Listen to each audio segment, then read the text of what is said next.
සියලු දෙනාම ඉතා උණුසුම්ව පිළිගනු ලබනවා. වාණිජවේදී සාමාන්‍ය බාහිරෝපාදී දෙක කොටස සඳහා පවත්වන සම්මන්ත්‍රණ මාලාවේ සාර්ව ආර්ථික විද්‍යා විෂය යටතේ පවත්වන පළමු දේශනයටයි ඔබ මේ සහභාගී වෙන්නේ. මේ දේශන මාලාවේ ඇතැම් දේශන ඔබ විශ්වවිද්‍යාල භූමියට කැඳවා පැවැත්වීමට අපි අපේක්ෂා කළත් වර්තමානයේ වන විට නැවතත් රටේ සෞඛ්‍ය තත්ත්වය අයහපත් වීම නිසා අපි මේ දේශන මාලාවේ වැඩි දේශන ප්‍රමාණයක් ඔන්ලයින් ක්‍රමයට පැවැත්වීමට තීරණය කර තිබෙනවා. එය අනුව ඔබට මේ පාඨමාලාවට අදාළ සියලුම විෂයන් සඳහා වර්තමානයේදී ඔන්ලයින් ක්‍රමයට රටේ සෞඛ්‍ය තත්ත්වය යම් ප්‍රමාණයකට යහපත් වූ විට ඇතැම් දේශන ඔබ විශ්වවිද්‍යාලයට කැඳවා පැවැත්වීමට අවශ්‍ය කටයුතු සංවිධානය කර තිබෙනවා. ඒ අනුව ඔබ මේ දේශනවලට හොඳින් සවන් දී අදාළ විෂය කරුණු අධ්‍යයනය කිරීමෙන් විභාගය සඳහා සූදානම් විය යුතුයි. ඔබට මේ දේශන මාලාව සම්බන්ධයෙන් ගැටලු පවතිනවා නම් බාහිර උපාධි හා විස්තරිත පාඨමාලා ඒකකය හෝ මාව හෝ දැනුවත් කිරීමට අවශ්‍ය කටයුතු කරන්න. ඔබට ඒ සඳහා බාහිර උපාධි හා විස්තරිත පාඨමාලා ඒකකයේ වෙබ් අඩවිය හෝ ඒ පවත්වාගෙන යන Facebook account එකට සම්බන්ධ වීමෙන් ඔබට අවශ්‍ය තොරතුරු දැන ගැනීමටත් ඔබට අවශ්‍ය ඉල්ලීම් ඉදිරිපත් කිරීමටත් අවස්ථාව සලසා තිබෙනවා. ඉදිරියේදී මේ දේශන මාලාවට මා ඔබ සජීවීව සම්බන්ධ කර ගැනීමට අපේක්ෂා කරනවා. ඒ සම්බන්ධයෙන් ඔබට තියෙන පහසුකම් පිළිබඳව අපිව දැනුවත් කරන්න. ඒ අනුව අද අපි ආරම්භ කරනවා වාණිජවේදී සාමාන්‍ය බාහිර උපාධි දෙක කොටසේ සම්මන්ත්‍රණ මාලාව. මා අද සාකච්ඡා කරන්නේ කොම් 2501 සාර්ව ආර්ථික විද්‍යාව විෂයයි. මේ අපේ පළවන සාකච්ඡාවයි. සැසිය අංක 1. දේශක ජ්‍යෙෂ්ඨ මහාචාර්ය ඊදයාරත්න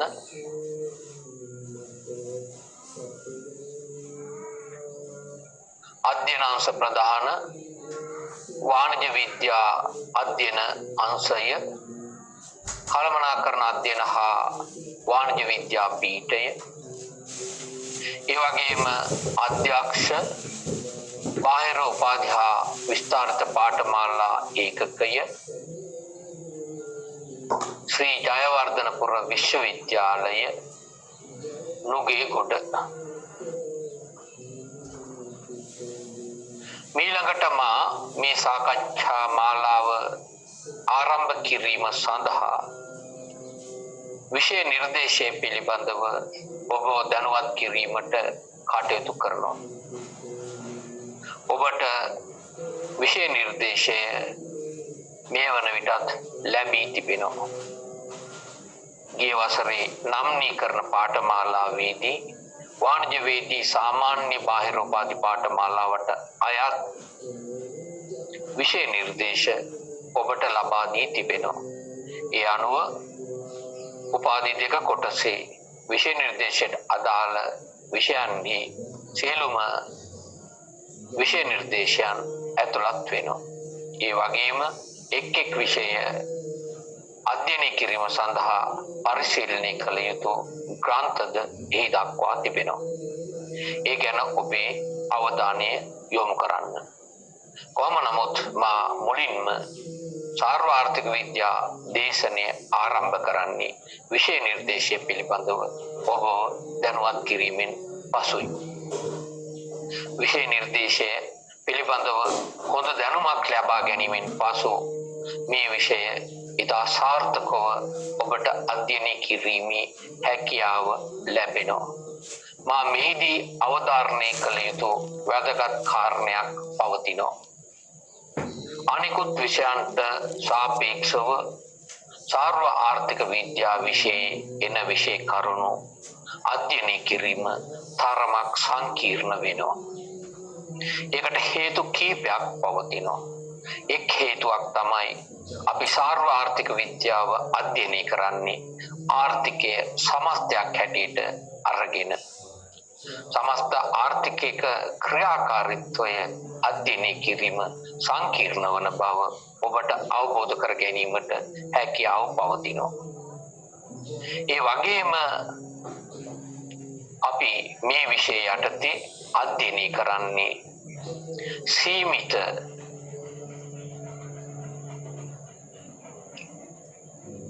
කොටස් කීපයක් පමණයි. ඒ සීමිත කොටස් ප්‍රමාණය අද ආරම්භ කරන දේශනයේ සිට අවසාන දේශනය දක්වා අපි විවිධ ප්‍රවේශ ඔස්සේ අධ්‍යයනය කරනවා. අද අපි රටක නිෂ්පාදනය, සේවා නියුක්තිය, මිල මට්ටම, පොලි අනුපාතිකය, ගෙවුම් ශේෂය, විනිමය අනුපාතිකය යනාදී තීරණය වන ආකාරයේ අධ්‍යයනය කරනවා. ඊගාව දේශනයේදීත් අපි අධ්‍යයනය කරන්නේ මේ විෂය කරුණුමයි.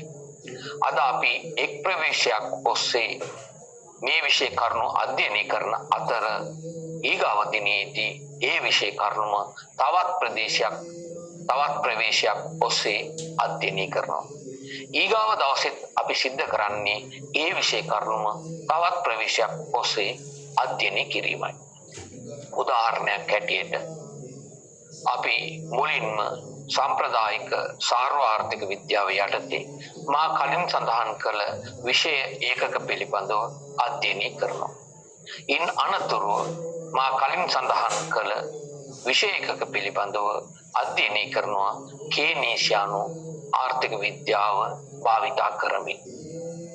ඒ විෂය කරුණුම ඉන් අනතුරුව නැවතත් අධ්‍යයනය කරනවා නව සම්ප්‍රදායික න්‍යාය ආශ්‍රය කරගෙන. ඒ විෂය කරුණුම අපි නැවතත් අධ්‍යයනය කරනවා නව කේනීසියානු න්‍යාය භාවිතා කරමින්.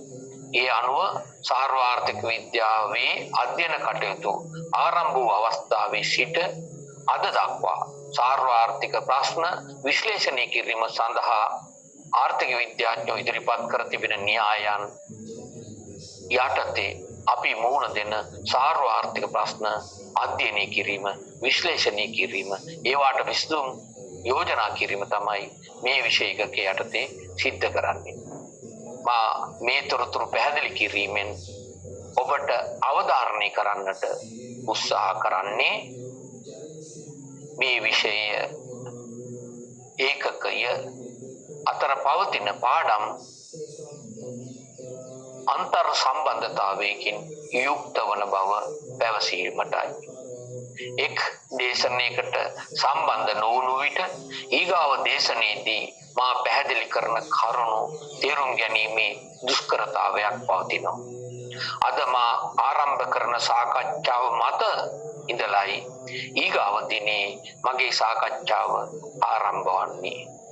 ඊගාව දිනේත් මගේ සාකච්ඡාව ආරම්භ වෙන්නේ පෙර දිනේ සිදු කරන ලද සාකච්ඡාව මත. ඒ අනුව මේ සාකච්ඡා මාලාව අතර අන්තර් සම්බන්ධතාවයක් පවතිනවා. ඒ අනුව අඛණ්ඩව දේශනවලට සවන් දීමෙන් අවශ්‍ය දැනුම ලබා ගැනීමකින් තොරව ඊළඟ දේශනයේට සහභාගී වීමෙන් ඔබට අංග සම්පූර්ණ දැනුමක් ලබා ගැනීමට අවස්ථාව ලැබෙන්නේ නැහැ.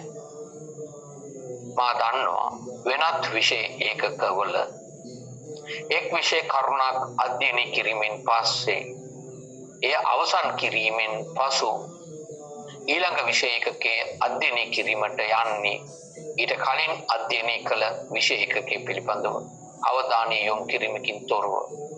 දෙවැනි විෂය එකකේ අධ්‍යයනය කිරීම සඳහා පළවෙනි විෂය එකකේ සම්බන්ධ දැනුම එහිදී අවශ්‍ය වෙන්නේ නැහැ. ඒත් සාර්වාර්ථක විද්‍යාවේ හැම විෂය එකකයක් අතරම දැඩි අන්තර් සම්බන්ධතාවයක් පවතිනවා. ඒ නිසා ඔබ මේ විෂය අධ්‍යයනය කරන අද දිනේ සිට දෛනිකව මේ විෂය පිළිබඳව දැනුම යාවත් කාලීන කර ගැනීම ඉතාම වැදගත්. දෙවැනි කාරණය වන්නේ මේ විෂය අධ්‍යයනය කිරීමේදී අපිට ගණිතාත්මක දැනුම අවශ්‍යයි. අපි වචනයෙන් සාකච්ඡා කරන කරුණු තවදුරටත් පැහැදිලි කිරීම සඳහා ප්‍රස්ථාර සටහන් භාවිතා කරනවා. ඒ වගේම අපි වචනයෙන් පැහැදිලි කරන විෂය කරුණු සමීකරණ ආශ්‍රයෙන් ගණිතාත්මක ප්‍රවේශයක් ඔස්සේ සරලව සංක්ෂිප්තව පැහැදිලි කරන්නට කටයුතු කරනවා. ඒ අනුව ඔබට මේ විෂය හැදෑරීම සඳහා ගණිතමය දැනුම තිබීම ඉතාම වැදගත්.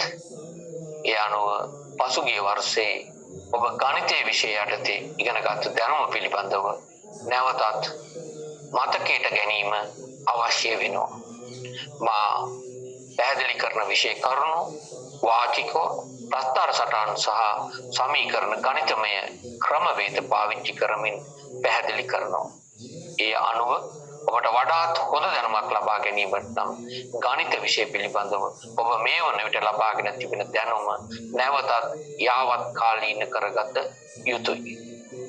ඒ වගේම මේ විෂය අධ්‍යයනය කිරීමේදී ජාතික සහ ජාත්‍යන්තර වශයෙන් ආර්ථිකයන්හි ඇතිවන කාලීන වෙනස්කම් පිළිබඳව හොඳ දැනුමක් පැවතිය යුතුයි. ආර්ථිකයක් සමස්තයක් වශයෙන් අරගෙන අධ්‍යයනය කරන විට ඒ අධ්‍යයන කටයුතු න්‍යායන්ට පමණක් සීමා කිරීමට අපිට හැකියාවක් නැහැ. ඒ අනුව වර්තමාන ආර්ථිකයේ දත්ත පිළිබඳව හොඳ අවබෝධයක්, ඒ වගේම කලින් කලට මතුවන ආර්ථික විවාදිතයන් ඉකොනොමික් ඉෂුස් පිළිබඳව ඔබට හොඳ අවබෝධයක් තිබෙන්නට ඕන. නිසුණක් ලෙස වර්තමානයේ ශ්‍රී ලංකාව ඇතුළු මුළු ලෝකයේම මුහුණ දී සිටින කොවිඩ් වසංගතයේ හේතුවෙන් ජාතික ආර්ථික වලට සහ අන්තර්ජාතික වශයෙන් ලෝක ආර්ථිකයට ඇතිවන බලපෑම් විශ්ලේෂණය කිරීමේ ශක්තිය මේ වගේ පාඨමාලාවක් හැදෑරීමෙන් ඔබට ලැබෙනවා. ඒ හේන් ජාතික ආර්ථිකයේ ක්‍රියාකාරීත්වය ආර්ථික දර්ශක පිළිබඳව පමණක් නොව අන්තර්ජාතික ආර්ථික දර්ශක පිළිබඳව ඔබ දැනුවත් විය යුතුයි. ඒ අනුව ඔබට මේ විෂය හැදෑරීමේදී ප්‍රායෝගික කරුණු පිළිබඳව හොඳ දැනුමක් අවශ්‍ය වෙනවා. ඊළඟට මා සඳහන් කරන්නේ මේ විෂයේ එන විෂය කරුණු දෛනිකව අධ්‍යයනය කරන අවස්ථාවලදී ඒ විෂය ඒකකවලට අදාළව විභාගයට පැමිණිය හැකි ප්‍රශ්න පිළිබඳව යම් ඉගියක් ඔබට ලබා ගැනීමට හැකියාව පැවතිය යුතුයි. ඒ සඳහා මහෝපකාරී වෙනවා පසුගිය වර්ෂවල ප්‍රශ්න පත්‍ර පරිශීලනය කිරීම. අපි එක් විෂය ඒකකය දෛනිකව අවසන් කරන විට ඔබ පසුගිය වර්ෂවල ප්‍රශ්න පත්‍රවල ප්‍රශ්න විමර්ශනය කොට ඒවාට ඔබට පිළිතුරු දීමේ ශක්තිය මේ දේශන තුලින් ලැබී තිබේද යන්න පරීක්ෂා කර බැලිය යුතුයි. එසේ නොවන්නේ නම් ඔබට ඊළඟ දිනේදී මේ දේශනයේදී මට සාකච්ඡා කිරීමට හැකියාව ලැබෙන පරිදි ඔබට තිබෙන ගැටලු පායරූපාදිහා විස්තරිත පාඨමාලා ඒකකයේ වෙබ් අඩවිය හරහා හෝ දුරකථන මාර්ගයෙන් හෝ Facebook ගිණුම හරහා හෝ අපිව දැනුවත් කිරීමට කටයුතු කරන්න. ඒ අනුව ඔබට පැහැදිලි ඇති මා මේ පුන පුනා කියන්නට උත්සාහ කරන කරුණු. ඒ අනුව අපි අද සාර්ව ආර්ථික විද්‍යා විෂයේ දේශන ආරම්භ කරන්නේ විෂය නිර්දේශය යටතේ ඔබ ලබා ගත යුතු දැනුම ඔබට ලබා දීම සඳහායි. විෂය නිර්දේශය හොඳින් අවබෝධ කරගත් විට එක් දේශනයේදී අපි අධ්‍යයනය කරන විෂය කරුණු පිළිබඳව හොඳ අවබෝධයක් ඔබට ලැබෙනවා. මේ විෂය නිර්දේශය ඔබට අපි සපයා තිබෙන්නේ ඉංග්‍රීසි භාෂාවෙන්. මමත් ඉංග්‍රීසි භාෂාවෙන් මුද්‍රණය කර තිබෙන විෂය නිර්දේශය පිළිබඳව ඔබට සඳහන් කරමින් එහි දැක්වෙන විෂය කරුණු සිංහල භාෂාවෙන් පැහැදිලි කරන්නට කටයුතු කරනවා. ඒකට හේතුව බාහිර උපාධියක් සම්පූර්ණ කරන ඔබට ඉංග්‍රීසි භාෂාව පිළිබඳ හොඳ නිපුණතාවයක් පැවතිය යුතුයි. ඔබ දන්නවා වර්තමානයේ රැකියාව විරහිත උපාධිධාරීන් පිළිබඳව කරන විශ්ලේෂණ කටයුතු වලදී අවධාරණය කරනවා බාහිර උපාධිධාරීන්ගේ ඉංග්‍රීසි සහ ගණිතය පිළිබඳ දැනුම මද බව. ඒ අනුව විශ්වවිද්‍යාල ප්‍රතිපාදන කොමිෂන් සභාව පවා අපිට මාර්ගෝපදේශ සපයලා තිබෙනවා අපේ පාඨමාලාවල ඉංග්‍රීසි අන්තර්ගතය වැඩි කරන්නට කියලා. ඒ අනුව ඔබ මේ පාඨමාලාව සිංහලෙන් හැදෑරුවත් සිංහලෙන් විභාගයට උත්තර සැපයුවත් ඔබේ ඉංග්‍රීසි දැනුම විෂයානුබද්ධව වර්ධනය කරගත යුතුයි. ඒ නිසා මේ විෂයට අදාළ විෂය කරුණු පිළිබඳව ඔබට ඉංග්‍රීසි දැනුමද ලබා දීමට හැකිවන පරිදි මගේ දේශන ඉදිරියේදී මා පවත්වාගෙන යාමට කටයුතු කරනවා. ඒ අනුව දැන් ඔබට තිරේ දිස් වෙනවා රැසනාලික මේ පාඨමාලාව හැදෑරීමෙන් අපි බලාපොරොත්තු වන රැසනාලික. ඇයි අපි මේ පාඨමාලාව ඔබට හඳුන්වා දී තිබෙන්නේ? ඒ අනුව මම කැමති ඉංග්‍රීසියෙන් ඉදිරිපත් කරලා තියෙන රැසනාලික කියවලා ඔබට එහි අදහස සිංහලෙන් පැහැදිලි කර දෙන්නට. This course unit is prepared to provide the students a theoretical framework of understanding and analyzing major macroeconomic problems, economic policies, and issues of an economy. This course unit is prepared to provide the students a theoretical framework of understanding and analyzing major macroeconomic problems, economic policies, and issues of an economy. තොට මේ පාඨමාලාව අපි සැලසුම් කරලා තියෙන්නේ ශිෂ්‍යයින්ට ප්‍රධාන සාර්ව ආර්ථික ප්‍රශ්න ඒ වගේම සාර්ව ආර්ථික ප්‍රශ්න විසඳා ගැනීම සඳහා භාවිතා කළ හැකි ආර්ථික ප්‍රතිපත්ති සහ issues of an economy ආර්ථිකයක තියෙන ගැටලු විශ්ලේෂණය කිරීම සහ අවබෝධ කර ගැනීමට අවශ්‍ය න්‍යායාත්මක දැනුමක් මේ පාඨමාලාව හැදෑරීමෙන් පසු ඔබට ලැබෙන ආකාරයටයි. නැවතත් මා සඳහන් කරන්නම් මේ පාඨමාලාව අපි පිළිල කරලා තිබෙන්නේ ප්‍රධාන සාර්ව ආර්ථික ප්‍රශ්න ආර්ථික ප්‍රතිපත්ති සහ කලින් කලට ආර්ථිකවල මතුවන ආර්ථික ගැටලු අවබෝධ කර ගැනීමට සහ විශ්ලේෂණය කිරීමට ශිෂ්‍යයන්ට අවශ්‍ය දැනුමක් ලබා දිය හැකි ආකාරයටයි. එනම් ඔබට පැහැදිලි රැෂනාලික මේ පාඨමාලාවේ. තවදුරටත් සඳහන් කරනවා නම් further this course is focused to analyze the behavior of aggregate economic variables such as employment, output, interest rate, and inflation. apa සඳහන් කරන්නම්. Further, this course is focused to analyze the behavior of aggregate economic variables such as employment, output, interest rate, inflation, and so on. මේ පාඨමාලාව නිර්මාණය කරලා තිබෙන්නේ ප්‍රධාන සාර්ව ආර්ථික විචල්යන් වන සේවා නියුක්තිය, නිෂ්පාදනය, employment සේවා නියුක්තිය, output නිෂ්පාදනය, interest rate පොලි අනුපාතය, inflation උද්දමනය.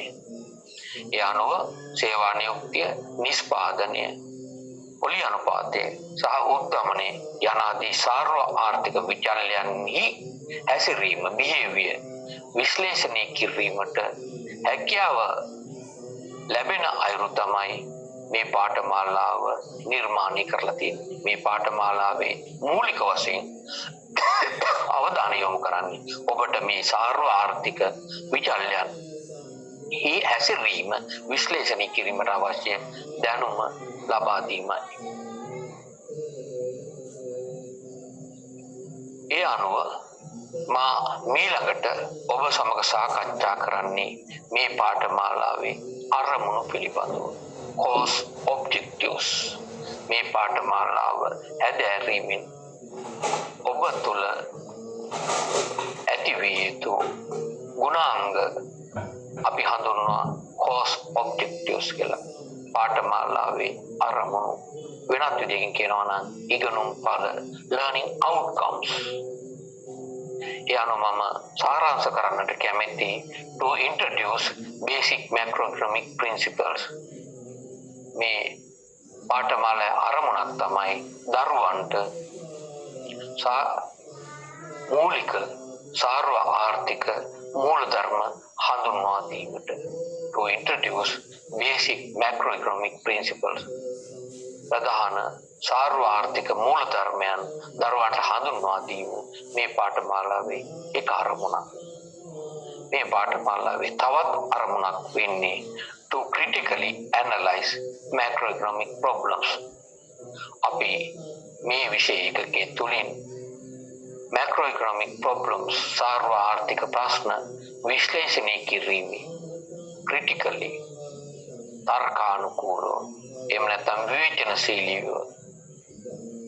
විශ්ලේෂණය කිරීමේ හැකියාව ඔබට ලබා දීමට කටයුතු කරනවා.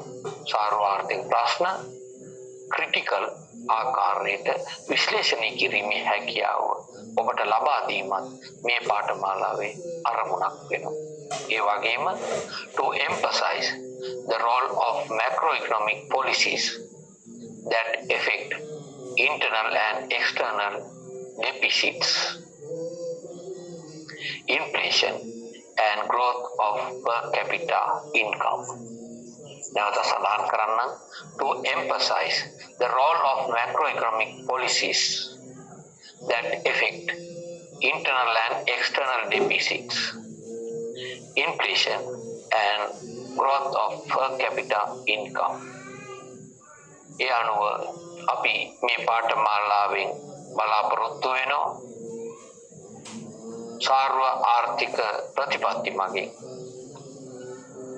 අභ්‍යන්තර සහ බාහිර ආර්ථික විචල්යන්හි deficits වලට හිඟයන්ට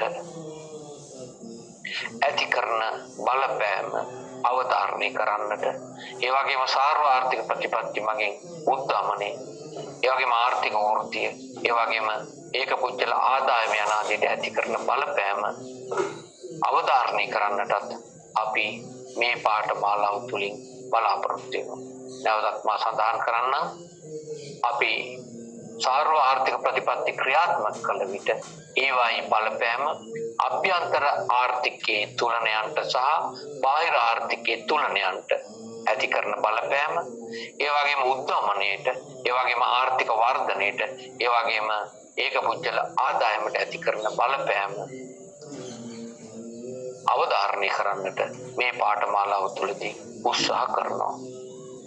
ඒ වගේම to understand and evaluate the working of real and money market and nature of equilibrium in each market.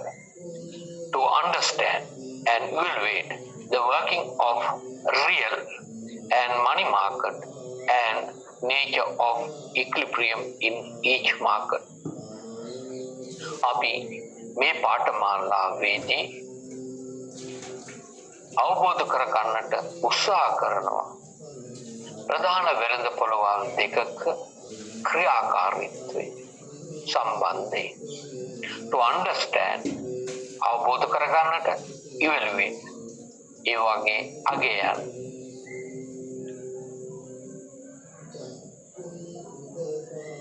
අධ්‍යයනය කරන්නට මොනවාද මේ මාකට්ස් දෙවර්ගය? එක රියල් මාකට් මූර්ත වෙළඳපොළ, දෙක මනි මාකට් මුදල් වෙළඳපොළ සහ ඒවායේ සමතුලිත ස්වභාවය පිළිබඳව අපි මේ පාඨමාලාවේදී අවබෝධයක් ලබා ගන්නට කටයුතු කරනවා. මා නැවත සඳහන් කරන්න අපි මේ පාඨමාලාවේදී මූලික වශයෙන් මූර්ත වෙළඳපොළ සහ මුදල් වෙළඳපොළේ ස්වභාවය, ඒවායේ ක්‍රියාකාරීත්වය, ඒවා සමතුලිතතාවයට පත්වන ආකාරය අවබෝධ කර ගන්නට කටයුතු කරනවා. To understand and evaluate the working of real and money markets and nature of equilibrium in each market. අපි අපේ සාකච්ඡාවේදී වැඩි කාලයක් යොමු කරනවා මූර්තාංශය පිළිබඳව. රියල් සෙක්ටර් ආර්ථික ක්‍රමයක භාණ්ඩ හා සේවා නිෂ්පාදනය කරන අංශය අපි හඳුන්වනවා මූර්තාංශය ලෙස. ඒ වගේම ආර්ථික ක්‍රමයක මුදල් අරමුදල් සම්බන්ධ තීරණ ගන්න අංශය අපි හඳුන්වනවා මුල්‍ය අංශය ලෙස මනි මාකට්.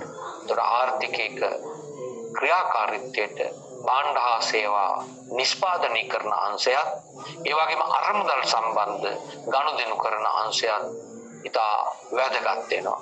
ඒ අනුව මේ අංශ වෙන වශයෙන් කටයුතු කරන ආකාරය, ඒවා අතර තියෙන අන්තර් සම්බන්ධතාවය අගය කිරීමට අපි මේ සාකච්ඡාවලදී වැඩි කාලයක් යොමු කරනවා.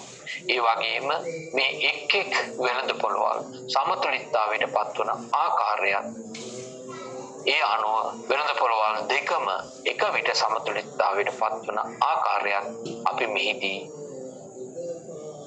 අධ්‍යයනය කරනවා. හැම වෙළඳපොළක්ම සමතුලිතතාවයට පත් වෙනවා නම් අපිට සාර්වාර්ථික ප්‍රශ්න පිළිබඳව අසන්නට ලැබෙන්නේ. සමතුලිතතාවයෙන් පෙන්වුම් කිරීමේ ප්‍රතිවිරුද්ධ බලවේග තුලනය කරන තත්වයකයි. වෙළඳපොළක කටයුතු කරන සියලුම පාර්ශ්ව සමතුලිතතාවයට පත් වෙනවා නම් ඒ ආර්ථිකයේ සාර්වාර්ථික ප්‍රශ්න බිහි වෙන්නේ නැහැ. ඒ අනුව අපි ආර්ථිකයක සමස්ත සමතුලිතය පිළිබඳව අධ්‍යයනය කිරීමට අවශ්‍ය මූලික පසුබිම ලබා ගන්නේ මූර්තාංශයේ සහ මුල්‍ය අංශයේ සමතුලිතතාව පිළිබඳව අධ්‍යයනය කිරීමෙනුයි. ඒ අනුව ඔබට පැහැදිලි මේ පාඨමාලාවෙන් අපි බලාපොරොත්තු වන අරමුණු මොනවද යන්න පිළිබඳව. ඊගාවට මා ඔබට පැහැදිලි කරන්නට උත්සාහ කරන්නේ expected main learning outcomes. අපේක්ෂිත ප්‍රධාන ඉගෙනුම් ඵල. expected main learning outcomes. අපි මේ පාඨමාලාව හැදෑරීමෙන් පස්සේ ඔබෙන් බලාපොරොත්තු වන ප්‍රධාන ඉගෙනුම් ඵල තමයි expected main learning outcomes ලෙස හඳුන්වන්නේ. ඒ අනුව upon completion of this course, the students will be able to මේ පාඨමාලාව සාර්ථකව ඔබ නිම කළාට පස්සේ ඔබට හැකියාව ලැබෙන්නට ඕන explain macroeconomic issues in a significant way and apply the knowledge on decision making process. ඔබට මේ පාඨමාලාව හැදෑරීමෙන් පස්සේ සාර්ව ආර්ථික ගැටලු පිළිබඳ ප්‍රමාණවත් අවබෝධයක් ලැබෙන්නට ඕන. ඒවා පැහැදිලි කිරීමේ හැකියාව ඔබට ලැබෙන්නට ඕන. ඒ වගේම ඔබ ලබාගත් දැනුම තීරණ ගැනීමේ ක්‍රියාවලියේදී භාවිතා කිරීමේ ශක්තිය ඔබට ලැබෙන්නට ඕන. ඔබ මේ පාඨමාලාවෙන් ලබා ගන්නා දැනුම ඔබ පාරිභෝගිකයෙක් හැටියට හෝ ආර්ථිකයේ ප්‍රතිපත්ති සම්පාදකයෙක් හැටියට හෝ කටයුතු කරන අවස්ථාවලදී ඒ දැනුම භාවිතා කරලා තර්කානුකූලව තීරණ ගැනීමේ ශක්තිය ඔබ තුළ නිර්මාණය වෙතයි අපි අපේක්ෂා කරනවා. ඒ වගේම understand and compare the future of the main macroeconomic models. Understand and compare the features of main macroeconomic models. අපි මේ පාඨමාලාව යටතේ සාර්ව ආර්ථික ආකෘතීන් ගණනාවක් සාකච්ඡා කරනවා. ඒ අනුව අපි බලාපොරොත්තු වෙනවා මේ පාඨමාලාව ඔබ සාර්ථකව නිම කළාට පස්සේ ප්‍රධාන සාර්ව ආර්ථික ආකෘතීන් අවබෝධ කර ගන්නට ඒ එක් ආකෘතීන් අතර පවතින ලක්ෂණ ගුණාංග සංසන්දනය කිරීමට ඔබට හැකියාව තිබිය යුතුයි. ඒ අනුව බලාපොරොත්තු වෙනවා මේ පාඨමාලාව ඇදහැරීමෙන් පස්සේ ප්‍රධාන සාර්ව ආර්ථික ආකෘති තේරුම් අරගෙන ඒ අතර පවතින සම්බන්ධතාවයන් අනාවරණය කර ගැනීමට ඔබට හැකියාවක් ලැබේවි කියලා. ඒ වගේම understand the determinants of macroeconomic fluctuations and impact of fiscal and monetary policy and the economy. Understand the determinants of macroeconomic fluctuations.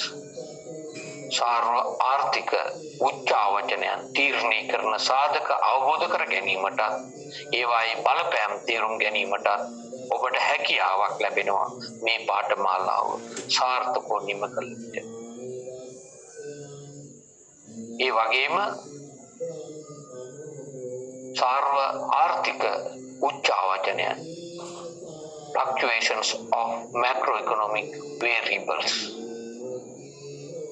සමාන කිරීම සඳහා අඩු කිරීම සඳහා අපි ආර්ථික ප්‍රතිපත්ති හඳුන්වා දෙනවා.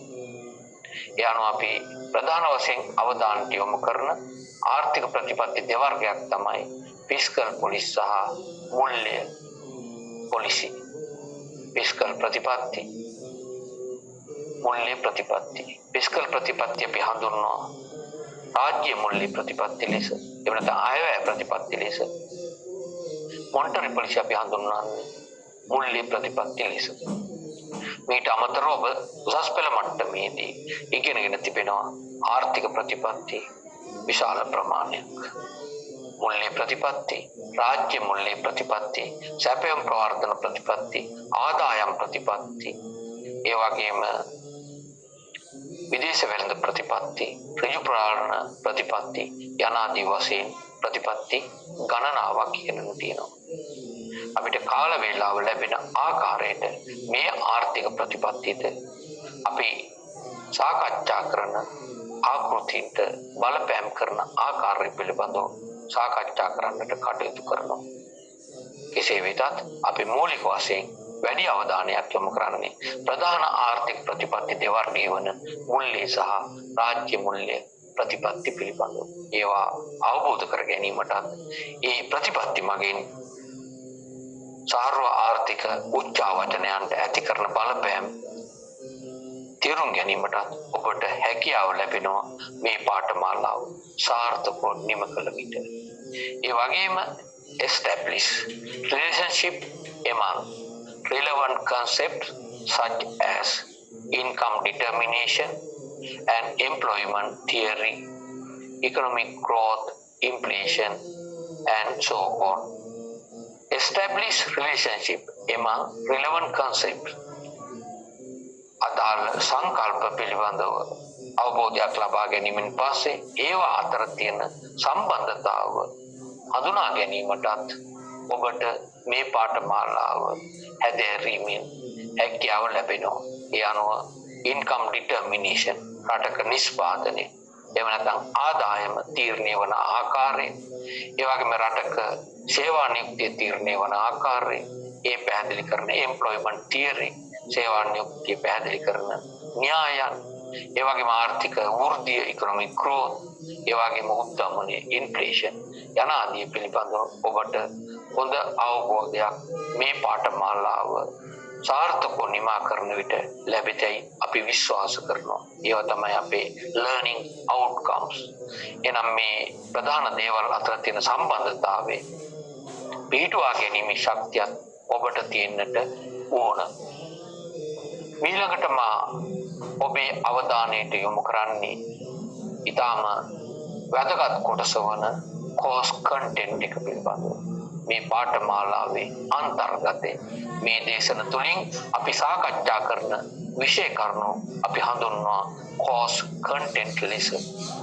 ඒ අනුව මේ පාඨමාලාව ප්‍රධාන විෂය ඒකක කීපයක් යටතේ සංවිධානය කරලා තියෙන්නේ. පළවෙනි සාකච්ඡාවටදී අපි මූලික වශයෙන් අවධානය යොමු කරනවා measurement of economic activities. ආර්ථික කටයුතු මිනුම් කිරීම කෙරෙහි අවධානය යොමු කරනවා. ආර්ථික කටයුතු රටක සිද්ධ වෙන ආර්ථික කටයුතු මිනුම් කරන ආකාරය. ඔබ දන්නවා ජාතික ගිණුම් තුලින් කරන්නේ මොකද්ද? රටක නිෂ්පාදනය, සේවා නියුක්තිය, ආදායම, මිල මට්ටම යන ආදී පිළිබඳ ඇස්තමේන්තු කිරීම, මිනුම් කිරීම. එහෙනම් අපි පළවෙනි සාකච්ඡාවේදී රටක ආර්ථික කටයුතු මිනුම් කිරීම පිළිබඳව සාකච්ඡා කරනවා. ඒ යටතේ introduction to macroeconomics සාර්වාර්ථික විද්‍යාව විෂය හඳුන්වා දීම සිද්ධ කරනවා. introduction to macroeconomics. ඒ වගේම microeconomic versus macroeconomics. අපි මුලින්ම අපේ අවධානය යොමු කරනවා ආර්ථික විද්‍යාවේ ප්‍රධාන විෂයයන් දෙක වන සූක්ෂම ආර්ථික විද්‍යාව හා සාර්වාර්ථික විද්‍යාව අතර වෙනස අවබෝධ කරගන්නට. ඔබ උසස් පෙළ මට්ටමේදී සූක්ෂම ආර්ථික විද්‍යාව හා සාර්වාර්ථික විද්‍යාව අතර වෙනස්කම් හොඳින් අධ්‍යයනය කරලා තිබෙනවා. ඔබ සූක්ෂම ආර්ථික විද්‍යාවට අයත් විෂය කරුණු වගේම සාර්වාර්ථික විද්‍යාවට අයත් විෂය කරුණු උසස් පෙළ මට්ටමේදී අධ්‍යයනය කරලා තිබෙනවා. ඒ වගේම ආර්ථික විද්‍යාව විෂයේ කොටස් විශාල සංඛ්‍යාවක් තියෙනවා. ඒත් ආර්ථික විද්‍යාව ප්‍රධාන වශයෙන් කොටස් කරන්නේ සූක්ෂම ආර්ථික විද්‍යාව හා සාර්වාර්ථික විද්‍යාව ලෙස. ඔබ දන්නවා සූක්ෂම ආර්ථික විද්‍යාව, සාර්වාර්ථික විද්‍යාව, සංවර්ධන ආර්ථික විද්‍යාව, අන්තර්ජාතික ආර්ථික විද්‍යාව, මුදල් සහ බැංකු, ඒ වගේ ආර්ථික විද්‍යාව, පබ්ලික් ඉකොනොමික්ස් රාජ්‍ය ආර්ථික විද්‍යාව, ඒ වගේම රිසෝස් ඉකොනොමික්ස් සම්පත් ආර්ථික විද්‍යාව යනාදී වශයෙන් ආර්ථික විද්‍යාවේ ප්‍රභේදයන් රාශියක් තිබෙනවා. ඒත් ආර්ථික විද්‍යාව විෂය ප්‍රධාන වශයෙන් කොටස් කරන්නේ කොටස් දෙකකට. ඒ තමයි සූක්ෂම ආර්ථික විද්‍යාව හා සාර්වාර්ථික විද්‍යාව ලෙස. ඒ අනුව ඔබ මේ පාඨමාලාවේ බාහිරෝපාදී පාඨමාලාවේ පළවන වසරේදී සූක්ෂම ආර්ථික විද්‍යාව විෂය පිළිබඳව විතරක් අධ්‍යයනය කළා. දෙවන අවුරුද්දේ ඔබ මේ පාඨමාලාවේදී අධ්‍යයනය කරන්නේ සාර්වාර්ථික විද්‍යාව විතරයි. ඔබට සූක්ෂම ආර්ථික විද්‍යාව පිළිබඳ අවබෝධයක් තියෙනවා. කොහොම නමුත් සාර්වාර්ථික විද්‍යාව පිළිබඳව දල අවබෝධයක් ආරම්භයේදී ලබා දීමෙන් පසු මේ පාඨමාලාවේ විෂය අන්තර්ගතය පිළිබඳව අපි සාකච්ඡා කරනවා.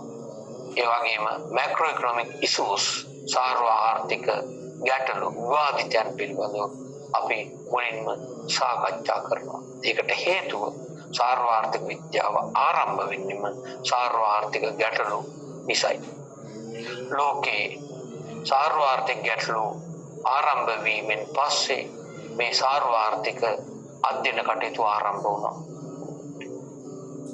සාර්වාර්ථික ගැටලු ලෝකෙ තුල ක්‍රියාත්මක වෙන්නේ නැත්නම් ඉස්මතු වෙන්නේ නැත්නම් අපිට මේ විෂය අධ්‍යයනය කිරීමේ අවශ්‍යතාවයක් මතුවෙන්නේ නැහැ. මේ විෂය අපි ආරම්භ කරන්නෙම සාර්ව ආර්ථික ප්‍රශ්න පිළිබඳව අධ්‍යයනය කිරීමෙන්. ඒ නිසා අපි මැක්‍රෝ ඉකොනොමික් ඉෂුස් සාර්ව ආර්ථික ගැටලු විවාදිතයන් පිළිබඳව අවධානය යොමු කරනවා. ඒ වගේම මේ කතා කරන සියලුම සාර්ව ආර්ථික ප්‍රශ්න බිහි වෙන්නේ රටක ජාතික ආදායම ආශ්‍රය කරගෙනයි. නැෂනල් ඉන්කම් ජාතික ආදායම, රටක සේවා විමුක්තිය, උද්දමනය, ගෙවුම් ශේෂ දුෂ්කරතා, විනිමය අනුපාතයේ පිරීම, පොලි අනුපාතයේ ඉහළ යාම, මේ හැම ප්‍රශ්නයක්ම බිහි කරන දැන රටක නිෂ්පාදනයයි. ඒ නිසා ජාතික ආදායමෙන් තමයි අපි සාර්ව ආර්ථික විද්‍යාව පිළිබඳ අධ්‍යයන කටයුතු සිද්ධ කරන්නේ. ඒ නිසා සාර්ව ආර්ථික විද්‍යාව අධ්‍යයනය කරනකොට රටක නිෂ්පාදනයේ තීරණය වන ආකාරය, ජාතික ආදායම තීරණය වන ආකාරය පිළිබඳ අවබෝධයක් ලබා ගත යුතුයි. ඒ අනුව වර්තමානයේ ලෝකේ රටවල් ජාතික ගිණුම් ඇස්තමේන්තු සඳහා පාවිච්චි කරන්නේ SNA 2008 කියන ක්‍රමවේදයයි. System of National Accounts 2008. System of National Accounts 2008 තමයි අපි හඳුන්වන්නේ SNA 2008 කියලා. එහෙනම් 2002 දී අන්තර්ජාතික ආයතන විසින් ඉදිරිපත් කරලා තියෙන ජාතික ගිණුම් සම්පාදනය කිරීමේ සම්මත ක්‍රමවේදයට අනුව රටක නිෂ්පාදනය ඇස්තමේන්තු කරන ආකාරය පිළිබඳව ඔබ සමග මා සාකච්ඡා කරනවා. සියලුම සාර්ව ආර්ථික ප්‍රශ්න බිහි වෙන්නේ රටක නිෂ්පාදනය ආශ්‍රයෙන් වීම. ඒට හේතුව. ඊළඟට මා සාකච්ඡා කරනවා key concepts of national income accounts. ජාතික ආදායම් ගිණුම් වල පවතින ප්‍රධාන සංකල්ප කෙරෙහි මම ඔබේ අවධානයට යොමු කරනවා. ජාතික ගිණුම් ඇස්තමේන්තුවලදී නේවාසික ආර්ථික ඒකක, ආර්ථික ප්‍රදේශය, ඒ වගේම දේශීය වශයෙන් වටිනාකමට එකතු කරන ලද ප්‍රමාණය, ඒ වගේම දල දේශීය නිෂ්පාදනය, දල ජාතික ආදායම, සුද්ධ ජාතික ආදායම, ජාතික ඉතුරු, දේශීය ඉතුරු, දල දේශීය ප්‍රාක්තන සම්පාදනය, සම්පත් සම්භාරය, වැය කළ හැකි කුටුම්බ ආදායම, වැය කළ හැකි ජාතික ආදායම යන ආදී වශයෙන් ජාතික ගිණුම් වලට අදාළ සංකල්ප රාශියක් තිබෙනවා. මේ සංකල්ප පිළිබඳව ඔබ උසස් පෙළ මට්ටමේදී අධ්‍යයනය කරලා තියෙනවා. නමුත් මේ සංකල්ප පිළිබඳ දැනුම නැවතත් මතක් කරලා දෙන්නට මා උත්සාහ කරනවා මේ යටතේ. ඊළඟට අපි අවසාන වශයෙන් අවධානය යොමු කරනවා key macroeconomic variables, ප්‍රධාන සාර්ව ආර්ථික විචලනයන් කෙරෙහි. අපිට ගැටලුව තියෙන්නේ ප්‍රධාන සාර්ව ආර්ථික ප්‍රශ්න, අපිට ගැටලුව වී තිබෙන්නේ ප්‍රධාන සාර්ව ආර්ථික ප්‍රශ්නයි. ලෝකේ හැම රටක්ම පොදුවේ මුහුණ දෙන සාර්ව ආර්ථික ප්‍රශ්න තමයි නිෂ්පාදනය එකතැන උච්චාවචනය, අපි කියනවා පළල වෙනවා කියලා, ස්ටැග්ෆ්ලේට්. ඒ වගේම සේවා විමුක්තිය, උද්දමනය, විනිමය අනුපාතිකයේ පිරීම, ගෙවුම්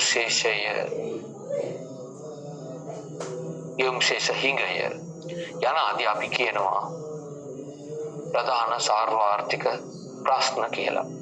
මේ ප්‍රධාන සාර්ව ආර්ථික ප්‍රශ්න නිර්මාණය වෙන්නේ ආර්ථිකයේ ක්‍රියාකාරීත්වයට දායක වන ප්‍රධාන සාර්ව ආර්ථික විචලනයන් මගින්. ආර්ථිකයක සමස්ත ක්‍රියාකාරීත්වය අඳා පවතින්නේ ප්‍රධාන සාර්ව ආර්ථික විචලනයන් ක්‍රියාකාරීත්වය මතයි. ප්‍රධාන සාර්ව ආර්ථික විචලනයන් යහපත් ආකාරයෙන් අපි අපේක්ෂා කරන මට්ටමින් ක්‍රියාත්මක වෙනවා නම් එබඳු ආර්ථිකයක අපි මේ කතා කරන සාර්ව ආර්ථික ප්‍රශ්න බිහි වෙන්නේ නැහැ. ඒ නිසා සාර්ව ආර්ථික ප්‍රශ්න පිළිබඳව අධ්‍යයනය කරන විෂයකදී ඒ ප්‍රශ්න නිර්මාණය කිරීමට හේතු වන ප්‍රධාන සාර්වාර්ථික විචල්යන් පිළිබඳව අපේ අවධානය යොමු විය යුතුයි. ඒ අනුව අපි නිෂ්පාදනය, ඒ වගේම පරිභෝජනය, ආයෝජනය, රජයේ වියදම්, මුදල් ඉල්ලුම, මුදල් සැපයීම, පොලී අනුපාතය, විනිමය අනුපාතිකය යන ආදී ප්‍රධාන සාර්ව ආර්ථික විචල්යන් පිළිබඳව මේ සාකච්ඡා වලදී ආරම්භයේදීම අධ්‍යයනය කරන්නට යොමු වෙනවා. ඒ අනුව ඔබට පැහැදිලි පළවෙනි සාකච්ඡාව වටේදී අපේ අවධානය යොමු කෙරෙන විෂය කරුණු පිළිබඳව. ඊළඟට මා ඔබේ අවධානයට යොමු කරන්නේ දෙවැනි සාකච්ඡාව වටේදී ඔබේ අවධානයට යොමු කරන විෂය කරුණු පිළිබඳවයි. මා මේ පිළිබඳව සාකච්ඡා කිරීමට පෙර ආතුව යමක් සඳහන් කළ යුතුයි. මේ සාර්වාර්ථික විද්‍යා විෂයේ ආරම්භයේ ඇති වෙන්නේ 1920 දශකයේ අගභාගයේ, විශේෂයෙන් 1928-29 කාලයේ ලෝක ආර්ථිකයේ ඇතිවෙච්ච අවපාතයේ ප්‍රතිඵලයක් ලෙස. එවකට ඇති වූ මහා ආර්ථික පරිහානි ප්‍රතිඵලයක් ලෙස ලෝකේ රටවල් වල සාර්ව ආර්ථික ප්‍රශ්න බිහිවන්නට පටන් ගත්තා. ඒ ප්‍රතිඵලයක් හැටියට තමයි ආර්ථික විද්‍යාඥයන්ගේ අවධානය යොමු වුණේ මේ සාර්ව ආර්ථික ප්‍රශ්න පිළිබඳව. 1928ට පෙර සාර්ව ආර්ථික විද්‍යාව කියලා විෂයක් පැවතුනේ නැහැ. ඒකට හේතුව ඊට කලින් අපි මේ අද කතා කරන සාර්ව ආර්ථික ප්‍රශ්න වලට ලෝකේ රටවල් මුහුණ නොදීමයි. ඒ අනුව 1920 දශකයේ අගභාගයේ පැවතිච්ච සාර්ව ආර්ථික ගැටලු විශ්ලේෂණය කිරීමේ යෙදිච්ච ආර්ථික විද්‍යාඥයෝ හඳුන්වනවා සාම්ප්‍රදායික ආර්ථික විද්‍යාඥයින් ලෙස ක්ලාසිකල් ඉකොනොමික්ස්ලා කියලා. 20 දශකයේ ඇතිවෙච්ච සාර්ව ආර්ථික ප්‍රශ්න විශ්ලේෂණය කරපු අය. මේ ප්‍රශ්න ඇති වුණේ කුමක් නිසාද? මේ ප්‍රශ්න නිසා මූණ පාණ්ඩ වුණු ගැටලු මොනවද? ඒවා විශ්ල ගන්න කුමන ආර්ථික වැඩපිළිවෙලක් අනුගමනය කළ යුතුද යන්න පිළිබඳව යෝජනා කළ ආර්ථික විද්‍යාඥයෝ අපි හඳුන්වනවා සාම්ප්‍රදායික ආර්ථික විද්‍යාඥයෝ ලෙස. ඔවුන් ඉදිරිපත් කරපු න්‍යාය අපි හඳුන්වනවා ක්ලාසිකල් මැක්‍රෝ ඉකොනොමික්ස් ලෙස, සාම්ප්‍රදායික සාර්ව ආර්ථික විද්‍යාව ලෙස. මේ ආර්ථික විද්‍යාඥයෝ ඉදිරිපත් කරපු ප්‍රතිපත්තිමය විස්තුම් භාවිතා කරලා ලෝකේ රටවල් ඒ ආර්ථික අවපාතයෙන් ගොඩ ඒමට කටයුතු කළා. එහෙත් මේ සාර්ව ආර්ථික ප්‍රශ්නම නැවතත් 1930 ගණන් වල මැද භාගයේ වන විට ලෝකේ රටවල් තුළ නැවතත් පැන නගින්නට පටන් ගත්තා. ඒ ප්‍රතිඵලයක් ලෙස එවකට ප්‍රධාන ආර්ථික විද්‍යාඥයෙක් හැටියට කටයුතු කළ ඩෝන් මෙනාඩ් කේන්ස් මේ ආර්ථික ප්‍රශ්න ඇතිවීමට හේතු ඒවායේ ආර්ථික ප්‍රතිඵල සහ ඒ ආර්ථික ගැටලු වලින් ලෝකේ රටවල් මුදවා ගැනීමට අනුගමනය කළ යුතු ප්‍රතිපත්තිමය විස්තුම් යෝජනා කළා. ඒ අපි හඳුන්වනවා කේනීසියානු න්‍යාය ලෙස. ඒ අනුව අපි සාකච්ඡා කරනවා දෙවනුවට කේනීසියානු සාර්ව ආර්ථික විද්‍යාව ලෙස. නැවතත් 40 ගණන් වල ලෝකේ රටවල් වල මේ විදිහටම සාර්ව ආර්ථික ප්‍රශ්න ඉස්මතු වෙන්නට පටන් ගත්තා. ඒවාට පිළිතුරු සපයන්නට මූලිකත්වය අරගෙන කටයුතු කළා මා කලින් සඳහන් කළ සාම්ප්‍රදායික ආර්ථික විද්‍යාඥයෝ. ඔවුන් එහිදී ඉදිරිපත් කළ න්‍යාය හැඳුන්වනවා නව සාම්ප්‍රදායික සාර්ව ආර්ථික විද්‍යාව ලෙස, නියෝ ක්ලාසිකල් මැක්‍රෝ ඉකොනොමික්ස් ලෙස. ආපහු 1950 ගණන් වල මේ සාර්වාර්ථික ප්‍රශ්න ලෝකේ රටවල් වල ඉස්මතු වන විට කේනිස් යන ආර්ථික විද්‍යාඥයෝ ප්‍රමුඛත්වයේ ගත්තා. ඒවායේ විශ්ලේෂණ කටයුතු සහ ප්‍රතිපත්තිමය විසඳුම් ඉදිරිපත් කිරීම සඳහා ඒ අනුව නියෝ කේනීසියන් මැක්‍රෝ ඉකොනොමික්ස් බිහිවුණා. නව කේනීසියානු සාර්ව ආර්ථික විද්‍යාව. මෙලෙස අද දක්වා ලෝකේ රටවල් වල විටින් විට ඇතිවන සාර්ව ආර්ථික ගැටලු විශ්ලේෂණය කිරීම සඳහා ආර්ථික විද්‍යාඥයෝ ආකෘතීන් ගණනාවක් න්‍යායාත්මක අදහස් ගණනාවක් ඉදිරිපත් කරලා තියෙනවා. ඒ අනුව අපි මේ සාර්ව ආර්ථික විද්‍යාව විෂයදී අධ්‍යයනය කරන්නේ ආර්ථික විද්‍යාඥයෝ එකම කාරණේ පැහැදිලි කිරීම සඳහා මොකක්ද එකම කාරණේ සාර්ව ආර්ථික ප්‍රශ්න පැහැදිලි කිරීම සඳහා විවිධ දෘෂ්ටි කෝණ වලින් ඉදිරිපත් කරලා තියෙන ආකෘතීන් සාකච්ඡා කිරීම. ඒ අනුව අපි මුලින්ම සම්ප්‍රදායික ආකෘතියට, ඊට පස්සේ කේනිස් යන ආකෘතියට, ඊට පස්සේ නව සම්ප්‍රදායික ආකෘතියට, නව කේනිස් යන ආකෘතියට, රැෂනල් එක්ස්පෙක්ටේෂන් තාර්කික යථානුභූතවාදය, ඒ වගේම නියු මොනිටරිසම් නව මුල්‍යවාදී යනාදී වශයෙන් ඉදිරිපත් වෙච්ච න්‍යායන් අපි මේ විෂය යටතේ අධ්‍යයනය කරනවා. ඔබට මේ වන විට ප්‍රශ්නයක් ඇති වෙන්නට පුළුවන්. ඇයි මේ න්‍යායන් ගොඩක් අපි ඉගෙන ගන්නේ? ඇයි මේ අතීතයේ පාවිච්චි කරපු න්‍යායන් වර්තමානයේ අපි නැවත ඉගෙන ගන්නේ කියන කාරණේ පිළිබඳ ගැටලුවක් ඔබට මතුවෙන්නට පුළුවන්. අතීතයේත් වර්තමානයේත් අනාගතයේත් ලෝකේ රටවල් වල බිහිවන සාර්ව ආර්ථික ප්‍රශ්න එක හා සමානයි. එහෙත් මේ ප්‍රශ්න ඇතිවීමට එක් එක් කාල පරිච්ඡේදවල හේතුබෝධ වූ සාධක එකිනෙකට වෙනස්. ඒ අනුව එක් එක් කාල පරිච්ඡේදවල එකම ප්‍රශ්න විසඳා ගැනීම සඳහා විවිධ ආර්ථික වැඩපිළිවෙළ ක්‍රියාත්මක කරලා තියෙනවා. ඒ වයින් පෝෂණය ලබා ගන්නට පස්සේ අපිට හැකියාව ලැබෙනවා අපි ජීවත් වන වර්තමාන සමාජයේ අපේ රටවල් මුහුණ දෙන සාර්ව ආර්ථික ප්‍රශ්න වලට විසඳුම් සොයා ගැනීම සඳහා අනුගමනය කළ යුතු වැඩපිළිවෙළ කුමක්ද යන්න තීරණය කිරීමට අද ඔබ ශ්‍රී ජයවර්ධන ප්‍රවිශ්වවිද්‍යාලයේ වාණිජ්‍ය වේදී සාමාන්‍ය බාහිර උපාධිය හදාරන දෙවන වසරේ ශිෂ්‍යාවක් වුවත් තව අවුරුදු කිහිපයකින් ඔබ මේ රටේ ආර්ථික ප්‍රතිපත්ති සම්පාදන කටයුතු වලට දායක වන ආර්ථික විශේෂඥයෙක් එහෙම නැත්නම් දේශපාලඥයෙක් හැටියට කටයුතු කරන්නට පුළුවන්. එබඳු අවස්ථාවලදී ඔබට මේ විෂය පිළිබඳ හොඳ අවබෝධයක් පවතිනවා නම් තමයි ඒ කාර්යය සාර්ථකව රට වෙනුවෙන් ඉටු කළ හැකි වන්නේ. ඒ නිසා මේ විෂයෙන් ඔබ ලබන දැනුම ඉතාම වැදගත්. හොඳයි මා මේ දක්වා උත්සාහ කළේ මේ විෂය ස්වභාවය පිළිබඳව සාකච්ඡා කරන්න. මා පස්සේ විස්තරාත්මකව සාකච්ඡා කරනවා. කොහොම නමුත් මේ සාකච්ඡාව තුළින් මා පැහැදිලි කරන්නට උත්සාහ කළේ දෙවන සාකච්ඡාවටදී අපි අවධානය යොමු කරන්නේ ක්ලාසිකල් මැක්‍රෝ ඉකොනොමික්ස් පිළිබඳව සම්ප්‍රදායික සාර්ව ආර්ථික විද්‍යාව පිළිබඳවයි.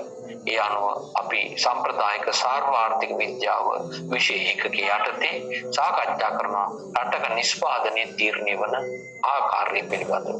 අපි මෙහිදී සාකච්ඡා කරන්නේ සම්ප්‍රදායික න්‍යායට අනුව රටක නිෂ්පාදනය සිද්ධ වන ආකාරය පිළිබඳවයි. එක් එක් න්‍යායට අනුව රටක නිෂ්පාදනයේ තීරණය වන ආකාරය එකිනෙකට වෙනස් වෙනවා. අපි සම්ප්‍රදායික සාර්ව ආර්ථික විද්‍යාව යටතේ ඉගෙන ගන්නේ සම්ප්‍රදායික ආකෘතියට අනුව රටක නිෂ්පාදනය තීරණය වන ආකාරය. ඒ වගේම රටක නිෂ්පාදනය තීරණය කරන ප්‍රධාන සාධක දෙකක් තමයි සම්ප්‍රදායික ආකෘතිය තුළ ශ්‍රම ඉල්ලුම හා ශ්‍රම සැපයීම, labor demand and labor supply. labor demand ශ්‍රම ඉල්ලුම, labor supply ශ්‍රම සැපයීම අනුව තමයි සමතුලිත වැටුප තීරණය වෙන්නේ. සේවා නියුක්තිය තීරණය වෙන්නේ. රටක සේවා නියුක්තිය මතයි නිෂ්පාදනය තීරණය වෙන්නේ. ඒ නිසා අපි සම්ප්‍රදායික ආකෘතිය තුළ ශ්‍රම ඉල්ලුම ආශ්‍රම සැපයීම තීරණය වන ආකාරය විස්තරාත්මකව සාකච්ඡා කරනවා.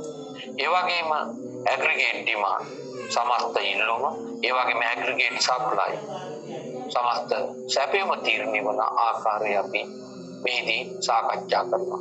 රටක සමස්ත ඉල්ලුම සමස්ත සැපයීම අනුවයි රටක නිෂ්පාදනය තීරණය වෙන්නේ. ඒ වගේම රටක සමස්ත ඉල්ලුම සමස්ත සැපයීම මත තමයි රටක පොදු මිල මට්ටම තීරණය වෙන්නේ. ඒ නිසා ඔබට වැදගත් වෙනවා සම්ප්‍රදායික ආකෘතියට අනුව සමස්ත ඉල්ලුම හා සමස්ත සැපයීම තීරණය වන ආකාරය පිළිබඳව අපි කරන සාකච්ඡාව තේරුම් ගැනීම. ඒ වගේම සම්ප්‍රදායික ආකෘතියට අනුව සමතුලිත නිෂ්පාදනය හා සේවා නියුක්තිය තීරණය වන ආකාරය අපි අධ්‍යයනය කරනවා. Equilibrium output and employment in the classical model. සම්ප්‍රදායික ආකෘතියට අනුව රටක සමතුලිත නිෂ්පාදනය හා සමතුලිත සේවා නියුක්තිය තීරණය වන ආකාරය අපි අධ්‍යයනය කරනවා. ඔබ දන්නවා අපිට වඩාත් වැදගත් වෙන්නේ සමතුලිතත්වය. රටක සමතුලිත නිමැවුම සමතුලිත සේවා නියුක්තිය පවතිනවා නම් සාර්වත්‍රික ප්‍රශ්න බිහි වෙන ප්‍රමාණය ඉතාම අඩුයි. ඒ නිසා අපි රටක නිෂ්පාදනය සේවා නියුක්තිය සමතුලිතතාවයට පත්වන ආකාරයේ සම්ප්‍රදායික ආකෘතිය ආශ්‍රයෙන් සාකච්ඡා කරනවා. ඒ වගේම රටක පොලි අනුපාතයේ තීරණය වීම පිළිබඳව සම්ප්‍රදායික න්‍යායන් අපි මෙහිදී සාකච්ඡා කරනවා. Classical theory of interest rate. පොලි අනුපාතය පිළිබඳ සම්ප්‍රදායික න්‍යාය. රටක පොලි අනුපාතයේ තීරණය වන ආකාරය පැහැදිලි කිරීම සඳහා ආර්ථික විද්‍යාඥයෝ න්‍යායන් ගණනාවක් ඉදිරිපත් කරලා තිබෙනවා. ඔබ අසා ඇති මුදල් ඉල්ලුම හා මුදල් සැපයීම මත පොලි අනුපාතයේ තීරණය වන ආකාරය ඔබ අසා ඇති ණය අරමුදල් වලට ඇති ඉල්ලුම හා ණය අරමුදල් සැපයීම මත පොලි අනුපාතයේ තීරණය වන ආකාරය. ඒ අනුව සම්ප්‍රදායික ආකෘතියට අනුව රටක පොලි අනුපාතයේ තීරණය වන ආකාරය අපි සාකච්ඡා කරමු. සම්ප්‍රදායික ආකෘතිය තුළ මේ පොලි අනුපාතයේ ඉතා වැදගත් කාර්යභාරයක් ඉටු කරනවා. සම්ප්‍රදායික ආර්ථික විද්‍යාඥයෝ පෙන්වා දෙනවා රටක පොලි අනුපාතය ආර්ථික ස්ථායීකරණ කාර්යභාරයක් ඉටු කරන්නට දායක වන බව. ඉකොනොමික් ස්ටැබිලිටි එක ආර්ථික ස්ථාවරත්වය නිර්මාණය කරන්නට පොලි අනුපාතයේ විශාල දායකත්වයක් ලබා දෙන බව. ඒ වගේම අපි අවසාන වශයෙන් policy implications in the classical model සම්ප්‍රදායික ආකෘතියේ ආර්ථික ප්‍රතිපත්තිවල බලපෑම පැහැදිලි කරනවා. අවසාන වශයෙන් අපි සම්ප්‍රදායික ආකෘතිය පාවිච්චි කරමින් ආර්ථික ප්‍රතිපත්ති විශේෂයෙන් මුල්‍ය ප්‍රතිපත්ති සහ රාජ්‍ය මුල්‍ය ප්‍රතිපත්ති ක්‍රියාත්මක කළාම රටේ එක් අංශ වලට එමගින් කරන බලපෑම විශ්ලේෂණය කිරීමට යොමු වෙනවා. අපි දන්නවා මුල්‍ය ප්‍රතිපත්ති ක්‍රියාත්මක කරන ප්‍රධාන උපකරණ දෙක තමයි මුදල් සැපයීම සහ පොලි අනුපාතය. රාජ්‍ය මුල්‍ය ප්‍රතිපත්ති අයවැය ප්‍රතිපත්ති ක්‍රියාත්මක කරන ප්‍රධාන උපකරණ දෙක තමයි බදු සහ රජයේ වියදම් හැසිරවීම. මේ එක් ආර්ථික ප්‍රතිපත්තිය නිසා රටේ නිෂ්පාදනයේට සේවා නියුක්තියට මිල මට්ටමට යනාදී වශයෙන් සාර්වත්‍රික විචලනයට ඇති කරන බලපෑම සම්ප්‍රදායික ආකෘතිය ආශ්‍රයෙන් විශ්ලේෂණය කිරීම තමයි මේදී අපි අවසාන වශයෙන් සිද්ධ කරන්නේ. මේ පිළිබඳව ඔබට හොඳ අවබෝධයක් ලැබෙන්නට ඇතැයි විශ්වාස කරනවා. ඊළඟට සාකච්ඡා කරන්නේ තුන්වෙනි ඒකකය කේනීසියානු සාර්වාර්ථික විද්‍යාව. කේනීසියන් මැක්‍රෝ ඉකොනොමික්ස්. මා පෙර සඳහන් කළා සම්ප්‍රදායික ආර්ථික න්‍යායන් පස්සේ සාර්වාර්ථික ප්‍රශ්න විශ්ලේෂණය කිරීම සඳහා කේනීසියානු ආර්ථික විද්‍යාව බිහි වූ බව ඔබ අසා ඇති.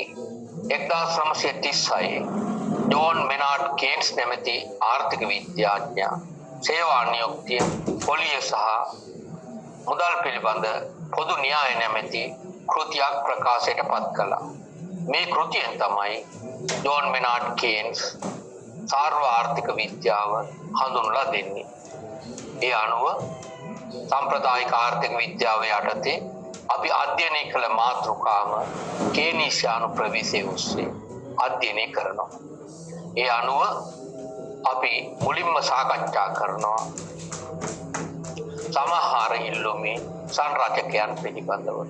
The components of aggregate demand. The components of aggregate demand. සමහර ඉල්ලුමේ සංරචකයන්.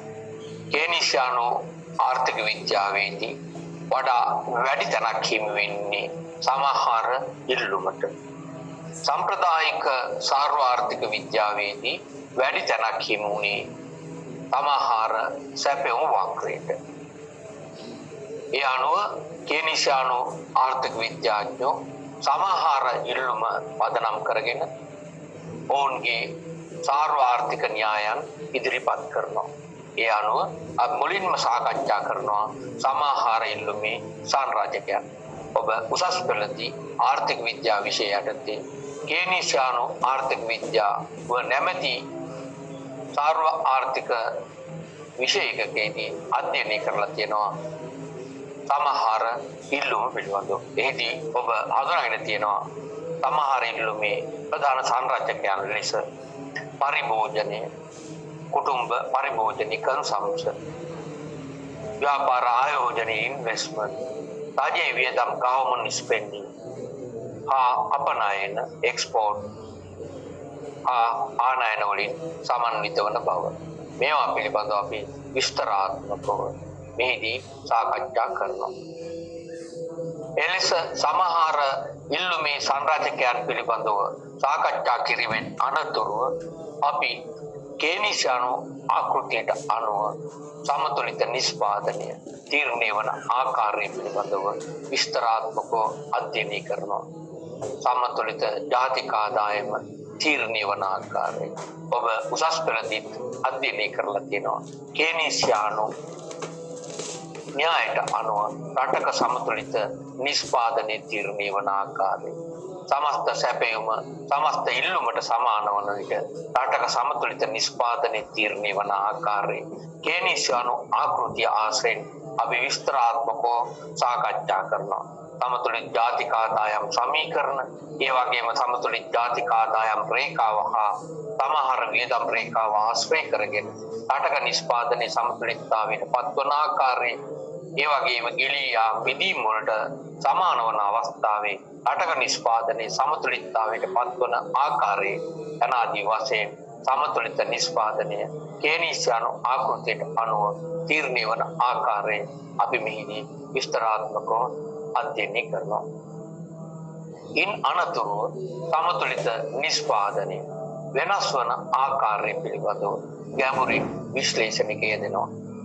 Changes in equilibrium national income. අපි මුලින් සාකච්ඡා කරනවා සමතුලිත නිෂ්පාදනය තීරණය වන ආකාරය. ඒ වෙනත්නම් සමතුලිත ජාතික ආදායම තීරණය වන ආකාරය.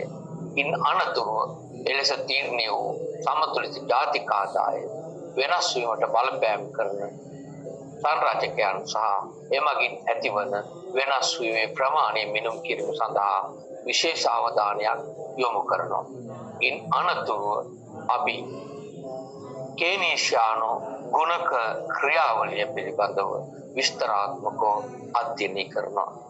ඔබ අසා ඇති කේනීසියානු වියදම් ගුණක ස්වාධීන වියදමක යම් වෙනස් වීමක් සිදු වූ විට සමතුලිත නිමැවුම ස්වාධීන වියදම වෙනස් වූ ප්‍රමාණයමින් කීප ගුණයකින් වෙනස් වීම වලට භාජනය වෙනවා. මේ වෙනස් වීම කේනීසියානු ආර්ථික විද්‍යාවේදී පැහැදිලි කරනු ලබන්නේ වියදම් ගුණකයේ ආශ්‍රයෙන් expenditure multiplier. ඒ අනුව කේනීසියානු ආකෘතිය තුළ වියදම් ගුණක ව්‍යුත්පන්න කරන ආකාරයේ ආවෘත ආර්ථිකයක් සම්බන්ධයෙන් මෙන්ම විවෘත ආර්ථිකයක් සම්බන්ධයෙන් අපි ගැඹුරින් අධ්‍යයනය කරනවා. ඒ අනුව වියදම් ගුණකය, ඒ වගේම වියදම් ගුණක සමතුලිත ජාතික ආදායම් සමීකරණ ආශ්‍රයෙන් ව්‍යුත්පන්න කරන ආකාරය, ඊගාට වියදම් ගුණකයේ ක්‍රියාත්මක වන ආකාරය, ඒ වගේම සමතුලිත අයවැය ගුණකයේ යනාදිය අපි ගැඹුරින් සාකච්ඡා කරනවා. කේනීසියානු ගුණක ආකෘතිය භාවිතය. ඉන් අනතුරුව අපි සාකච්ඡා කරන්නේ කේනීසියානු සමතුලිත ආකෘතිය භාවිතා කරමින් ආර්ථික ප්‍රතිපත්තිවල බලපෑම. Policy implications of the Keynesian equilibrium model. Policy implications of the Keynesian equilibrium model. කේනීසියානු සමතුලිත ආකෘතිය භාවිතා කරමින් ආර්ථික ප්‍රතිපත්ති නිසා ඇතිවන බලපෑම් අපි ගැඹුරින් විශ්ලේෂණයක යෙදෙනවා. ඒ අනුව මුල්‍ය ප්‍රතිපත්ති, ඒ වගේම රාජ්‍ය මුල්‍ය ප්‍රතිපත්ති ක්‍රියාත්මක කළ විට රටක නිෂ්පාදනයට කරන බලපෑම කෙරෙහි විශේෂයෙන් අපි අවධානය යොමු කරනවා කේනීසියානු සාර්වාර්ථික විද්‍යාව යටතේ.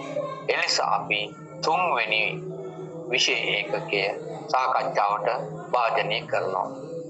ඊළඟට අපි එළඹෙන්නේ හතරවන සාකච්ඡා වටේටයි. හතරවන සාකච්ඡා වටය අපි හඳුන්වන්නේ ISLM model වශයෙන්. ISLM model රටක ආර්ථිකයේ සමස්ත ක්‍රියාකාරීත්වය එක විට විශ්ලේෂණය කිරීම සඳහා පාවිච්චි කරන ඉතා බල සම්පන්න පවර්ෆුල් මොඩල් එකක් හැටියට අපි හඳුන්වනවා ISLM ආකෘතිය. IS යන්නෙන් අදහස් කරන්නේ ආයෝජනය සහ ඉතුරු.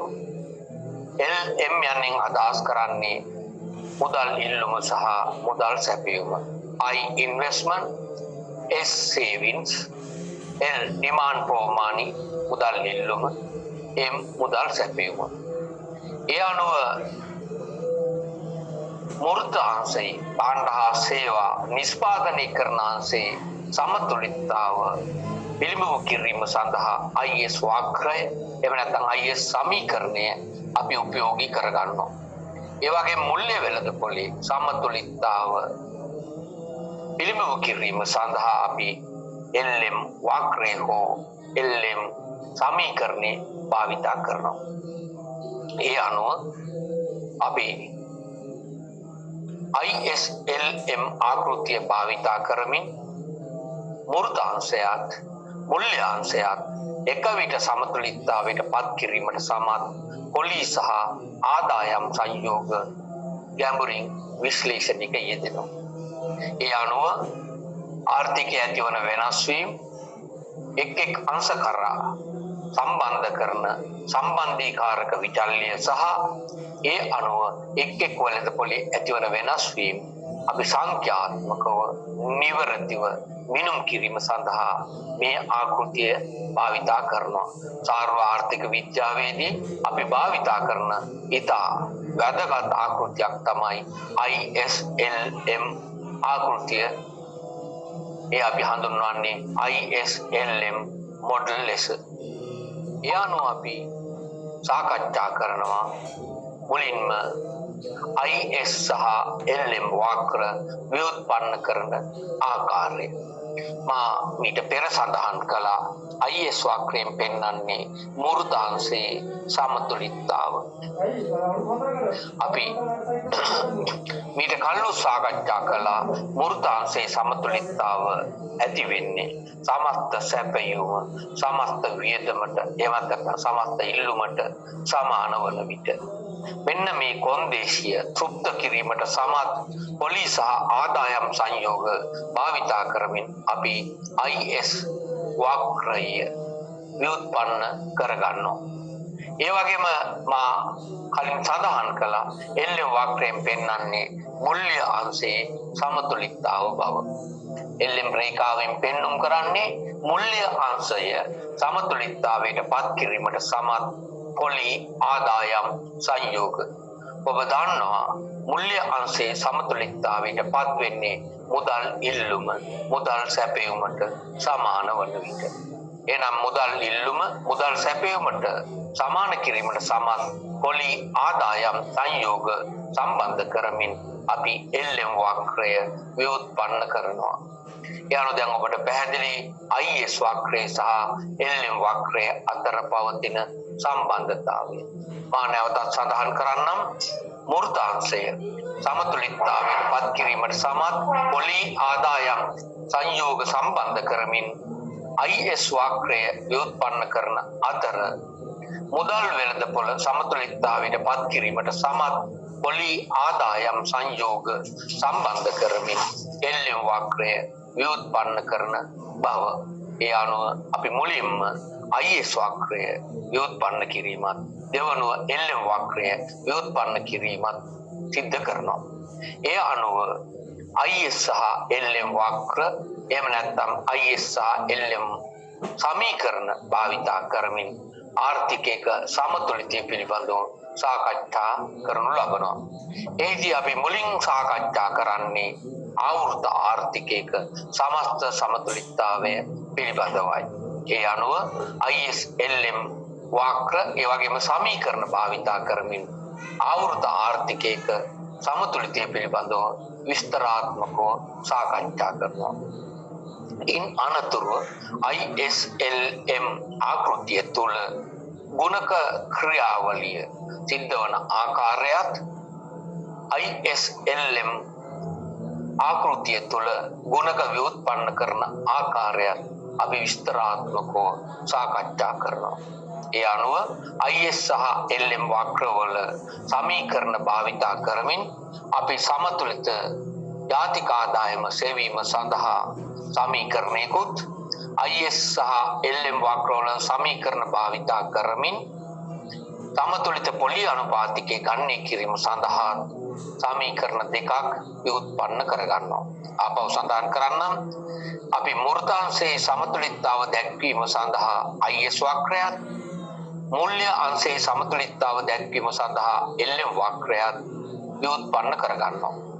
මේ වක්‍ර දෙක එකිනෙකට භාවිතා කරමින් එමත් නැත්නම් වක්‍ර දෙක එකට භාවිතා කරමින් මූර්තාංශයත් මූල්‍ය අංශයත් එක විට සමතුලිතතාවයට පත් කිරීමට සමත් ආදායම සොයා ගැනීම සඳහා IS සහ LM වක්‍ර දෙක එක විට Y සඳහා ආදායම සඳහා විසඳනවා. ඒකට අපිට ලැබෙනවා සමතුලිත ජාතික ආදායම් සමීකරණය. මේ ආකාරයෙන්ම IS වක්‍රය සහ LM වක්‍රය එක විට පොලි අනුපාතය සඳහා විසඳීමෙන් ආර්ථිකයේ සමතුලිත පොලි අනුපාතය සඳහා අපි සමීකරණයක් ව්‍යුත්පන්න කරගන්නවා. ඒ අනුව IS LM ආකෘතියට අනුව සමතුලිත ජාතික ආදායම හා සමතුලිත පොලි අනුපාතය සඳහා වෙන් වශයෙන් ව්‍යුත්පන්න කරගන්න සමීකරණ භාවිතා කරමින් අපි IS LM ආකෘතියේ ගුණක ක්‍රියාවලිය විස්තරාත්මකව අධ්‍යයනය කරනවා. ඉන් අනතුරුව අපි සාකච්ඡා කරනවා factors affecting equilibrium national income and interest rate සමතුලිත ජාතික ආදායමට සහ සමතුලිත පොලි අනුපාතයට බලපෑම් කරන සාධක අපි විශ්ලේෂණයක යෙදෙනවා. ඒ විශ්ලේෂණ කටයුතු සඳහා අපි පාවිච්චි කරන්නේ ISLM ආකෘතියයි. නැවත සඳහන් කළොත් ISLM ආකෘතිය භාවිතා කරමින් සමතුලිත ජාතික ආදායම සහ සමතුලිත පොලි අනුපාතය කෙරෙහි බලපෑම් ඇති කරන සාධක අපි අධ්‍යයනය කරනවා. ඉන් අනතුරුව factors influencing the relative effectiveness of economic policies. ඊළඟට අපි සාකච්ඡා කරන්නේ factors influencing the relative effectiveness of economic policies. ආර්ථික ප්‍රතිපත්තිවල සාපේක්ෂ සඵලදායකත්වයට බලපෑම් කරන සාධක අපි අධ්‍යයනය කරනවා. Factors influencing the relative effectiveness of economic policies. ආර්ථික ප්‍රතිපත්තියක් ක්‍රියාත්මක කළ විට ඒ මගින් රටේ නිෂ්පාදනයට, සේවා නියුක්තියට, මිල මට්ටමට, පොලි අනුපාතයට බලපෑම් කෙරෙන ප්‍රමාණය තීරණය වන සාධක අපි මෙහිදී අධ්‍යයනය කරනු ලබනවා. ඒ වගේම ඒ එක් සාධකයේ සාපේක්ෂ දායකත්වය පිළිබඳවද ගැඹුරු විශ්ලේෂණයක යෙදෙනවා. ඉන් අනතුරුව අපි සාකච්ඡා කරන්නේ විවෘත ආර්ථිකයක සාර්වාර්ථික විද්‍යාව පිළිබඳවයි. Open economy, macro economics. විවෘත ආර්ථිකයක සාර්ව ආර්ථික සමතුලිතය. අපි පස්වන විෂය ඒකකය තෙක් සාකච්ඡා කරනු ලබන්නේ ආවෘත ආර්ථිකයක සාර්වාර්ථික විද්‍යාව පිළිබඳවයි. අපි හතරවෙනි ඒකකයේ අවසන් කිරීමෙන් පස්සේ පස්වන විෂය ඒකකයට එන්නේ ආර්ථිකය විවෘත කළාට පස්සේ සාර්ව ආර්ථික සමතුලිතය ඇතිවන ආකාරය පිළිබඳවයි. ඒ අනුව අපි ආර්ථිකය විවෘත කරන අවස්ථාවේ අපනයන සහ ආනයන සම්බන්ධ තොරතුරු අපේ ISLM ආකෘතියට අපි ඇතුළත් කරනවා. ආර්ථිකයක් විවෘත කිරීම නිසා අපනයන සිද්ධ වෙනවා. ඒ වගේම ආනයන සිද්ධ වෙනවා. ඒ අනුව බාහිරාංශය එයින් අදහස් කරන්නේ ගෙවුම් ශේෂය. රටක බාහිරාංශයෙන් ගනුදෙනු වාර්තාගත කිරීම සඳහා පාවිච්චි කරන ගිණුම අපි හඳුන්වනවා balance of payments account ලෙස. ඒ අනුව ආනයන අපනයන නිසා විදේශ විනිමය ගලාගෙන යාම සහ ගලාගෙන ඒම් සම්බන්ධ තොරතුරු වාර්තාගත කිරීමේ ගෙවුම් ශේෂ ලේඛනී. එහෙමනම් ගෙවුම් ශේෂය තුලනය කිරීමට සමත් පොලි සහ ආදායම් සංයෝග සම්බන්ධ කර අපි තවත් රේඛාවක් එහෙම නැත්නම් සමීකරණයක් ව්‍යුත්පන්න කරගන්නවා. එය අපි හඳුන්වනවා BP වක්‍රය ලෙස. එමනම් ඔබට දැන් පැහැදිලි වෙන්නට ඕන ISLM විග්‍රහයේදී අපි ප්‍රධාන වශයෙන් වක්‍ර එහෙම නැත්නම් සමීකරණ තෙවර්ගයක් භාවිතා කරන බව.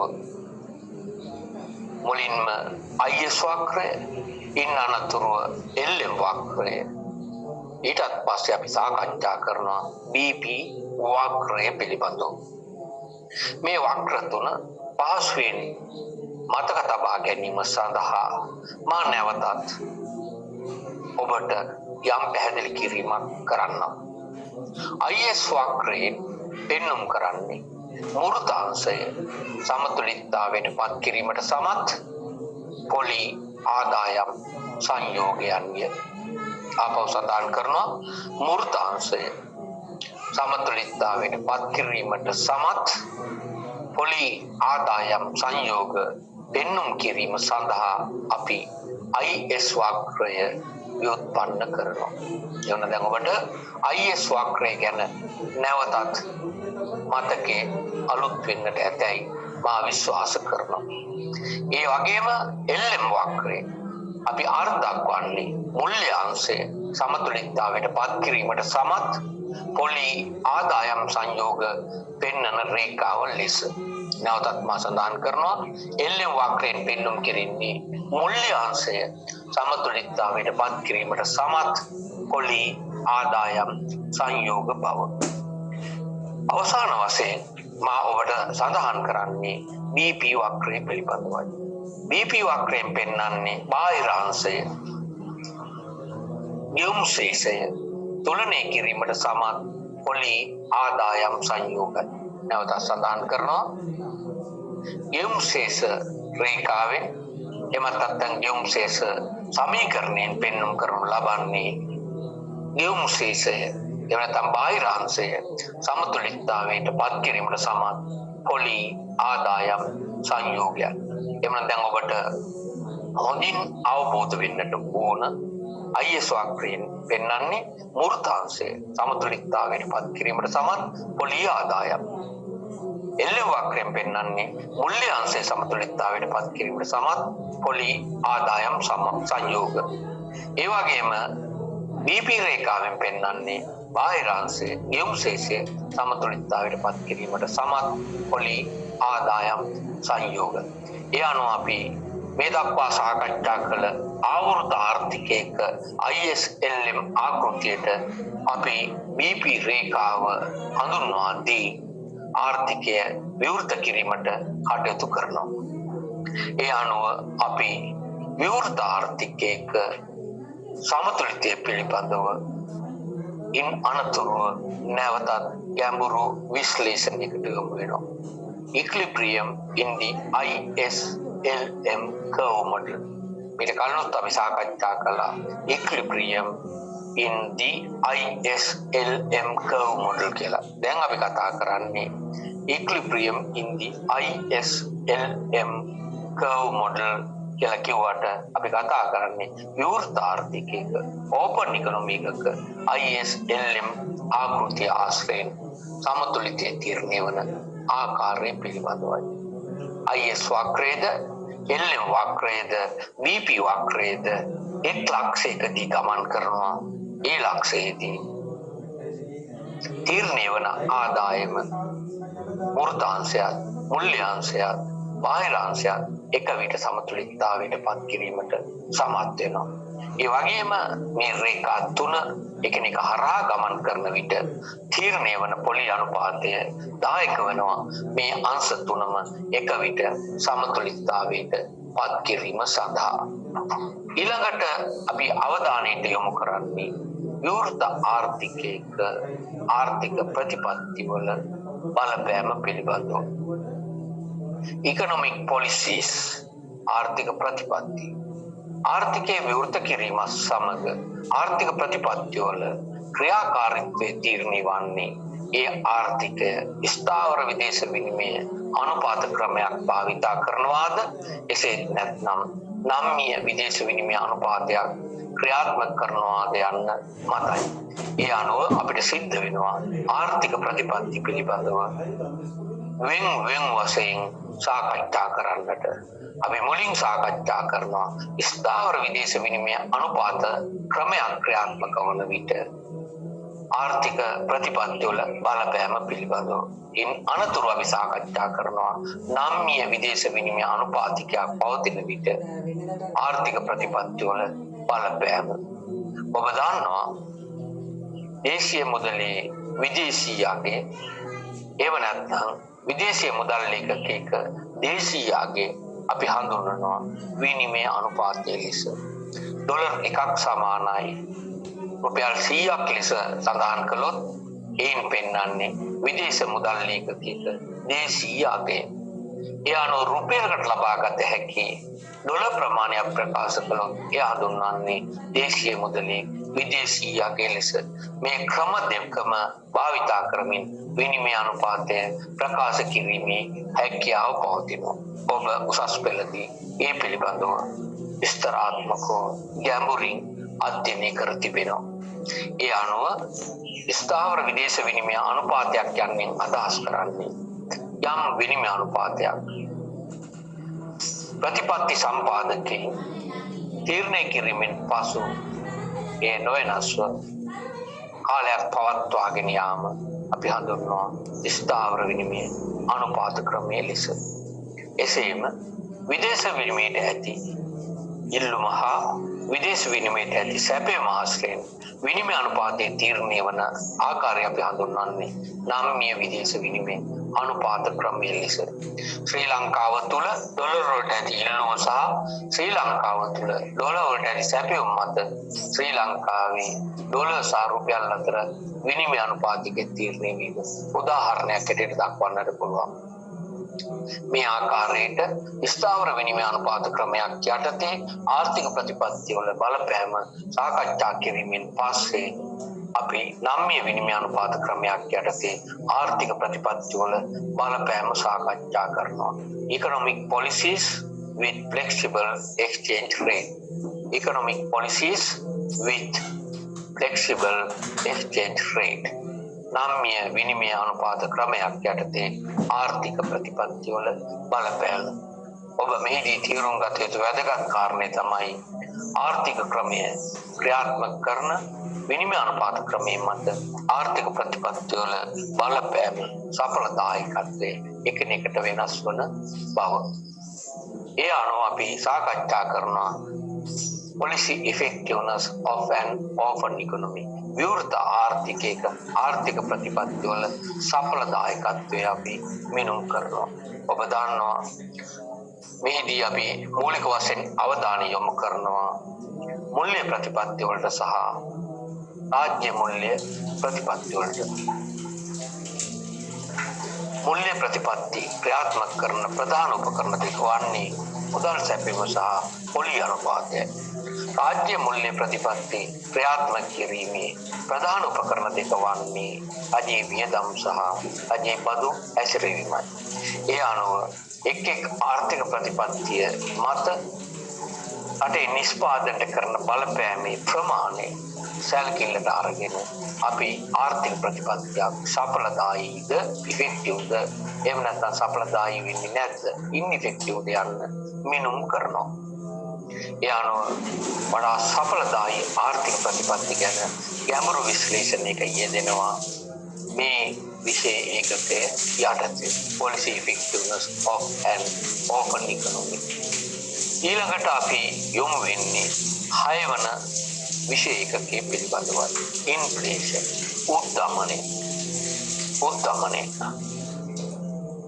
උද්දමනය මිනුම් කරන ආකාරය measurements of inflation.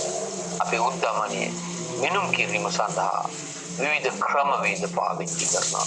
මේල දර්ශක පාවිච්චි කරනවා. ඒ අනුව උද්දමනය මිනුම් කරන ආකාරය පිළිබඳව සංඛ්‍යාත්මක නිසුන් ආශ්‍රයෙන් සාකච්ඡාවක යෙදෙනවා. ඉන් අනතුරුව උද්දමනයට හේතු වන සාධක අපි සාකච්ඡා කරනවා. උද්දමනයට හේතු වන සාධක. ඒ වගේම උද්දමනයට දායක වන මූලාශ්‍ර පිළිබඳව සාකච්ඡා කරනවා. sources of inflation. ඔබ අසා ඇති ඉල්ලුමින් හැදුණු උද්දමනය, පිරිවැයෙන් තල්ලුණු උද්දමනය යනාදී වශයෙන්. උද්දමනයට හේතුව මුදල් සැපීම වැඩිවීම වෙන්න පුළුවන්. උද්දමනයට හේතුව රජයේ වියදම් ඉහළ යාම වෙන්න පුළුවන්. උද්දමනයට හේතුව පූර්ණ සේවා නියුක්ති සමතුලිත නිමැම් මට්ටම ඉක්මවා සමහර ඉල්ලුම ඉහළ යාම වෙන්නට පුළුවන්. අපි උද්දමනයේ මූලාශ්‍ර මොනවද යන්න පිළිබඳව සාකච්ඡා කරනවා. ඒ වගේම cost of inflation උද්දමනයේ පිරිවැය පිළිබඳව අපි විශ්ලේෂණයක යෙදෙනවා. උද්දමනයේ නිසා සේවා වියුක්තියක් ඇති වෙනවා. ජනතාවගේ ජීවන තත්ත්වය පහළ වැටෙනවා. ආයෝජන අඩු වෙනවා. ආර්ථිකයේ පසුබෑමක් ඇති වෙනවා. මේවා අයනාදී වශයෙන් උද්දමනයේ පිරිවැය පිළිබඳව සාකච්ඡා කරනවා. ඔබ උසස් පෙළදී මේ පිළිබඳව සාකච්ඡා කළ ආකාරය දැන් මතක් වෙනු ඇති. So let the cost menu cost යනාදී වශයෙන් උද්දමනයේ පිරිවැය පිළිබඳව ඒදී ඔබ සාකච්ඡා කරපු කරුණු අප ගැඹුරින් විශ්ලේෂණය කියනවා මේ ඒකකයේ යටතේ. ඊළඟට අවසාන වශයෙන් අපි effects of inflation උද්දමනයේ බලපෑම සාකච්ඡා කරනවා. උද්දමනයේ බලපෑම effects of inflation ස්ථාවර ආදායම් ලබන අයට කොහොමද, ඒ වගේම විචල්්‍ය ආදායම් ලබන අයට උද්දමනයේ කොහොමද බලපාන්නේ යනාදී වශයෙන් උද්දමනයේ ප්‍රතිවිපාක විස්තරාත්මකව සාකච්ඡා කරනවා මේ ඒකකයේ අවසානයේ. ඉන් අනතුරුව අපි විසින්නේ 7 වෙනි විෂය ඒකකයේ අවසාන විෂය ඒකකයට සේවා වියුක්තිය unemployment. සේවා වියුක්තිය පිළිබඳවයි අපි 7 වන සාකච්ඡාවටදී අධ්‍යයනය කරන්නේ. ඒ අනුව measuring unemployment සේවා වියුක්තිය මිනුම් කරන ආකාරය අපි සාකච්ඡා කරනවා. ඔබ උසස් පෙළ මට්ටමේදී සේවා වියුක්තිය අනුපාතිකේ ගණනය කරන ආකාරය සාකච්ඡා කළා මතක ඇති. ඊට වඩා අපි ගැඹුරු විශ්ලේෂණයක යෙදෙනවා සේවා වියුක්තිය මිනුම් කරන ආකාරය පිළිබඳව. ඒ වගේම අපි සේවා වියුක්තියේ මූලාශ්‍ර sources of unemployment සේවා වියුක්තියේ මූලාශ්‍ර සේවා වියුක්තිය පැහැදිලි කිරීම සඳහා ඉදිරිපත් කළා තියෙන න්‍යායන් ඔබ උසස් පෙළ මට්ටමේදී සාකච්ඡා කරලා තියෙනවා යම් ප්‍රමාණයකට මිස්මැච් අධ්‍යාපනයේ සහ රටේ අවශ්‍යතා අතර නොගැලපීම සේවා විමුක්තියට හේතුවක් ලෙස. ඒ වගේ සේවා විමුක්තියට හේතු වෙන සාධක ආසියක් පවතිනවා. ඒවා පිළිබඳව තියෙන න්‍යායාත්මක පසුබිම මේ යටතේ අපි සාකච්ඡා කරනවා. උත්තමනි මූලාශ්‍ර. ඒ වගේම main approaches of unemployment සේවා විමුක්තිය පැහැදිලි කිරීමට තිබෙන ප්‍රධාන ප්‍රවේශ පිළිබඳව අපි සාකච්ඡා කරමු. ඔබ අසා ඇති ස්වභාවික සේවා විමුක්තිය natural rate of unemployment or natural unemployment ඒ වගේම කාර්ෂික සේවා විමුක්තිය frictional unemployment වාර සේවා විමුක්තිය අනාදී වශයෙන් main approaches of unemployment අපි සාකච්ඡා කරනවා. ආර්ථික ව්‍යුහයේ පවතින දැඩිකම් rigidities ව්‍යුහාත්මක සේවා විමුක්තිය අනාදී වශයෙන් ඒ යටතේ අපි සම්ප්‍රදායික ප්‍රවේශී ක්ලාසිකල් අප්‍රෝච් එක යටතේ රටක සේවා විමුක්තියක් ඇතිවීමට බලපාන ආකාරය සම්ප්‍රදායික ආකෘතිය භාවිතා කරමින් අධ්‍යයනය යෙදෙනවා. අපි මුලින්ම අධ්‍යයනය කළේ සම්ප්‍රදායික ආකෘතිය භාවිතා කරමින් රටක නිෂ්පාදනය තීරණය වන ආකාරය පිළිබඳව. ඒ ආකෘතිය භාවිතා කරමින් සම්ප්‍රදායික න්‍යායට අනුව රටක සේවා විමුක්තිය තීරණය වන ආකාරය ගැඹුරින් සාකච්ඡා කරනවා. ඉන් අනතුරුව කේනීසියානු ප්‍රවේශය කේනීසියන් අප්‍රෝච් කේනීසියානු ආකෘතිය භාවිතා කරමින් සේවා විමුක්තිය ඇති වෙන්නේ කොහොමද යන්න පිළිබඳව අපි විශ්ලේෂණයක යෙදෙනවා. ඔබට මතක ඇති ඔබ උසස් පෙළදී මේ පිළිබඳව දල වශයෙන් සාකච්ඡා කර තිබෙන ආකාරය. සේවා විමුක්ති පරතරය අනාදී වශයෙන් උද්දමන පරතරය, අවදමන පරතරය, නිෂ්පාදන පරතරය, ප්‍රොඩක්ෂන් ගැප් යනාදී වශයෙන් සාකච්ඡා කරලා තිනවා. මේවා අපි ගැඹුරින් සාකච්ඡා කරනවා. ඊට අමතරව මොන්ටරිස් අප්‍රෝච් මුල්‍යවාදීන්ගේ ප්‍රවේශයත් අපි පාවිච්චි කරනවා. සේවා විමුක්තිය ඇතිවීමට බලපාන ආකාරය පැහැදිලි කිරීම සඳහා අපි එහිදී පාවිච්චි කරනවා අලුත්ම ආකෘතියක් සේවා විමුක්තිය පැහැදිලි කිරීම සඳහා. ඒ අනුව සේවා විමුක්තිය සහ මිල මට්ටම අතර සම්බන්ධතාව පැහැදිලි කිරීම සඳහා අලුත් විශ්ලේෂණශීල ක්‍රමයක් භාවිතා කරමින් අපි සේවා විමුක්තිය සම්බන්ධ විශ්ලේෂණය අවසන් කරනවා. මේ තමයි අපි දෙවන වසරේ සාර්ව ආර්ථික විද්‍යා විෂය යටතේ අධ්‍යයනය කිරීමට බලාපොරොත්තු වන විෂය කරුණු. මා විශ්වාස කරනවා ඔබට මේ වන විට අපි මාස 3ක සම්මන්ත්‍රණ පවත්වන කාල සීමාව තුළ සාර්ව ආර්ථික විද්‍යා විෂය යටතේ අධ්‍යයනය කිරීමට නියමිත කාරණා පිළිබඳව හොඳ අවබෝධයක් මේ වන විට ලබා ගන්නට ඇති කියලා. ඔබට මේ විෂය නිර්දේශය පිළිබඳ කොමන් හෝ ගැටලුවක් තවදුරටත් පවතිනවා නම් ඔබට පුළුවන් ඒ සම්බන්ධ විමසීම් කරන්නට ආයුර්වාදී හා විස්තරිත පාඨමාලා ඒකකට අයත් Facebook account එක හරහා. හොඳයි. මීළඟට අපි ඔබට මේ දේශන පවත්වන්නට සැලසුම් කරලා තිබෙන ආකාරය පිළිබඳවයි සාකච්ඡා කරන්නේ. mode of study අපි දැනුම ලබා දීමට භාවිතා කරන ක්‍රමවේද. අපි මේ පළවෙනි දේශනයත් සූදානම් කර තිබුණේ ශිෂ්‍යෝ විශ්වවිද්‍යාලයට කැඳවලා දේශනයක් පවත්වන්නටයි. ඒවා අපි හඳුන්වනවා face to face lectures කියලා. ශිෂ්‍යෝ ඉදිරියට ගිහිල්ලා සජීවීව දේශන පැවැත්වීම. වර්තමාන අයහපත් සෞඛ්‍ය තත්ත්වය යම් ප්‍රමාණයකට අවසන් වූ විගස ඔබට මේ දේශනවලදීද යම් ප්‍රමාණයකට අපිට පුළුවන්කම ලැබෙනවා face to face දේශන ශාලාවට ශිෂ්‍යෝ කැඳවලා දේශන පවත්වන්නට. ඒ ක්‍රමය අපි පාවිච්චි කරනවා. නමුත් වර්තමාන තත්ත්වයේ යටතේ අපි මේ පිළිබඳව වැඩි අවධානයක් යොමු කරන්නේ නැහැ. ඒ අනුව ප්‍රමුඛත්වයක් දෙනවා ඔන්ලයින් ලෙක්චර්ස් වලට ලයිව් සජීවීව ටීම් ක්‍රමවේදී හෝ වෙනත් ක්‍රමවේද භාවිතා කරමින් Zoom යනාදී ඔබව සජීවීව දේශනයට සම්බන්ධ කරගෙන දේශන පවත්වන්නට අපි සැලසුම් කරලා තියෙනවා. කටයුතු කරනවා. ඒවට අපි කියනවා ඔන්ලයින් ලෙක්චර්ස් කියලා. දේශනයේ සජීවීව පවත්වන අවස්ථාවේ ඔබටද ඔබේ පරිගණකේ ලැප්ටොප් එක එහෙම නැත්නම් ස්මාර්ට් ෆෝන් එක භාවිතා කරමින් දේශනයට සජීවීව සම්බන්ධ වීමට අවකාශය තිබෙනවා. ඒ වගේම ඔබට ප්‍රශ්න ඉදිරිපත් කිරීමටද ඒ අවස්ථාවේම ඉඩකඩ ලැබෙනවා.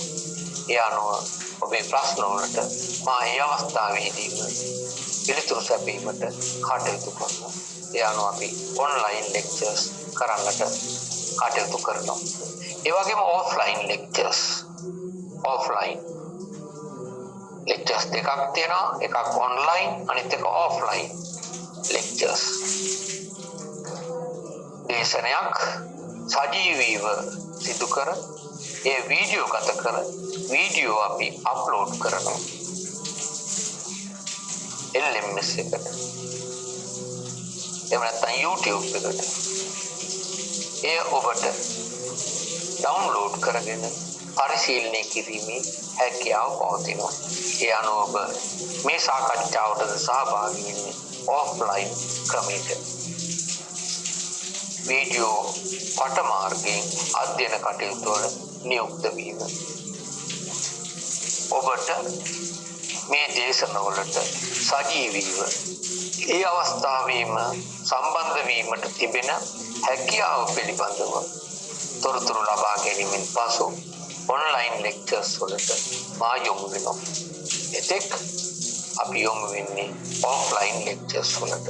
ඒට හේතුව ඔන්ලයින් දේශනයකට සහභාගී වීමට ඔබට ඒ අවස්ථාවේ ඉඩකඩ නොලැබුණා නම් පහසුකම් නොතිබුණා නම් ඔබට මේ දේශනයට සවන් දීමට ඉඩකඩක් ලැබෙන්නේ නැහැ. නමුත් අපි ඔෆ්ලයින් ක්‍රමයට වීඩියෝ ගත කරපු දේශන ඔබට ලබා දෙන අවස්ථාවේ ඔබට ඒවා ඕනෑම වෙලාවක පරිශීලනය කරලා අවශ්‍ය දැනීම ලබා ගැනීමට හැකියාව පවතිනවා. එය මේ විශේෂ වාසියක්. ඒ නිසා තමයි අපි ශිෂ්‍යයන්ගේ වැඩි ඉල්ලීමක් පරිදි ඔෆ්ලයින් ලෙක්චර්ස් එහෙම නැත්නම් වීඩියෝ පටමාර්ගයෙන් දේශන ඔබ අතරපත් කිරීමට කටයුතු කරන්නේ.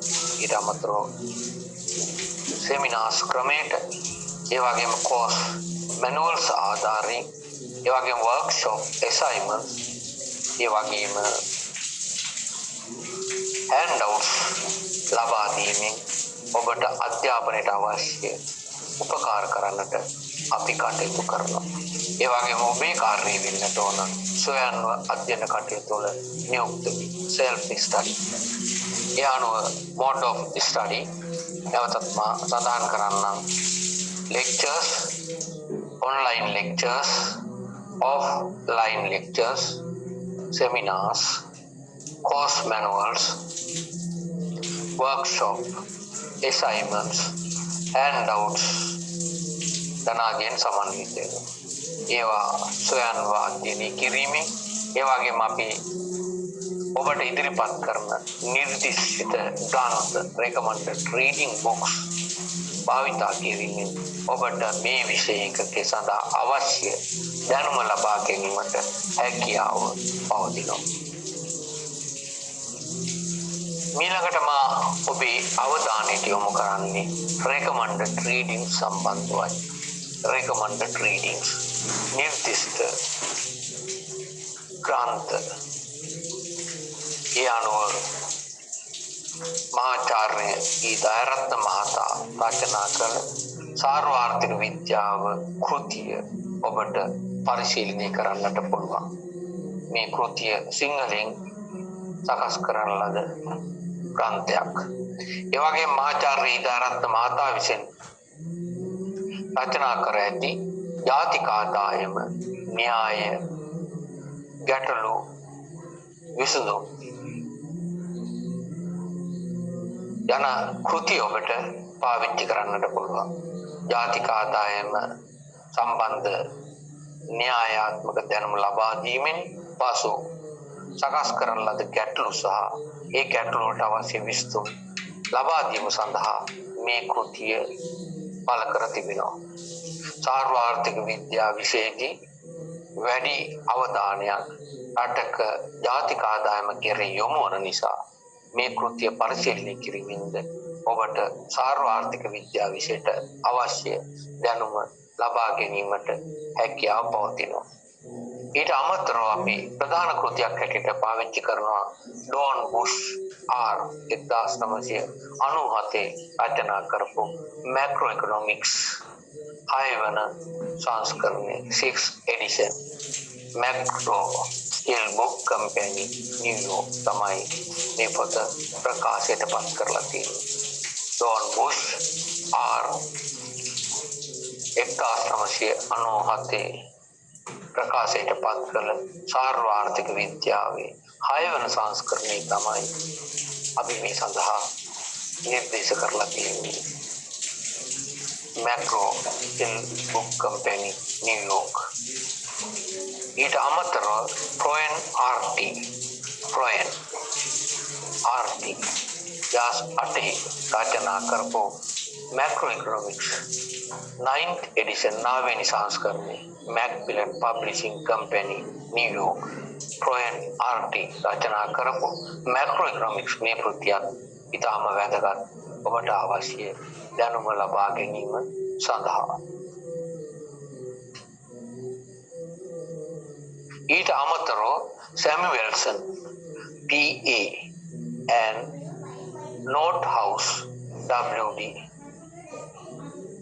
2009 economics macro hill book company New York සැමුවෙල්සන් මෙන්න මේ කෘතියත් ඔබට පාවිච්චි කරන්න පුළුවන් සාර්වාර්ථික විද්‍යා විෂය සඳහා අවශ්‍ය දැනුම ලබා ගැනීම පිණිස. එමනම් දැන් ඔබට හොඳ අවබෝධයක් තිබෙනවා මේ විෂයේ අරමුණු ඉගෙනුම් ඵල ඒ වගේම ඉගෙන ගන්න විෂය එකක ඒ අර්ථය අපි සාකච්ඡා කරන මාතෘකා ඒ වගේම මේ විෂය ඔබට ඉගෙන ගැනීම සඳහා අපි සලසලා තියෙන ඉගෙනුම් ක්‍රමවේද mode of study ඒ වගේම මේ දේශන වලට අමතරව ඔබට පරිශීලනය කිරීම සඳහා නිර්දේශ කර ඇති ග්‍රන්ථ පිළිබඳව අවබෝධයක් ලබා දුන්නා. ඒ අනුව ඔබට මේ විෂය සාර්ථකව ඉගෙන ගැනීමට හැකියාව නිර්මාණය වන බව මාගේ විශ්වාසයයි. ඒ අනුව ඔබගෙන් නැවතත් මා ඉල්ලා සිටින්නේ මේ විෂය මේ උපාධි කොටසේ දෙවන වසරට නියමිත විෂයන් අතර ඊටාම ගැඹුරු ශිෂ්‍යෝ බොහොම අමාරුවෙන් ඉගෙන ගන්න විෂයයක් තමයි සාර්වාර්ථික විද්‍යාව. ඒකට හේතුව මා කලින් සඳහන් කළා සමස්ත ආර්ථික ක්‍රියාකාරීත්වය එක විට අරගෙන අධ්‍යයනය කිරීම නිසා. ඒ වගේම අපි අධ්‍යයනය කරන මේ විෂයේ විශේෂත්වය වන්නේ එක න්‍යායාත්මක පසුබිම් යටතේ සාර්වාර්ථික ප්‍රශ්න අධ්‍යයනය කිරීමට යොමු වීමයි. ඒ අනුව දෛනිකෝ දේශන වලට සම්බන්ධ වීම, ඒවා හොඳින් ග්‍රහණය කර ගැනීම, ඒ වගේම තියෙන ගැටලු ඊගාව දේශනය ආරම්භ වීමට පෙර ආතුව සාකච්ඡා කර ඒවා निराකරණය කර ගැනීම සහ දේශන වලට සම්බන්ධ වන අවස්ථාවේදීම පසුගිය වසරවල ප්‍රශ්න පත්‍ර ළඟ තබාගෙන ඒවාට පිළිතුරු ලිවීමේ හැකියාව උරගා බැලීම වැදගත් වෙනවා. ඒ අනුව ඔබ දේශන ශාලාවලට ගෙන්වා දවසකට පැය 8ක කාල සීමාවක් දේශන ශාලාව තුළ තබාගෙන අපි මේ දක්වා කරපු ඉගැන්වීමේ ක්‍රියාවලිය වර්තමාන සෞඛ්‍ය තත්ත්වයේ හේතුවෙන් මේ විදියට වෙනස් වුවත් ඔබේ ඉගෙනීමේ උනන්දුව උද්‍යෝගයේ අඩු කර ගැනීමට උවමනාවක් නැහැ.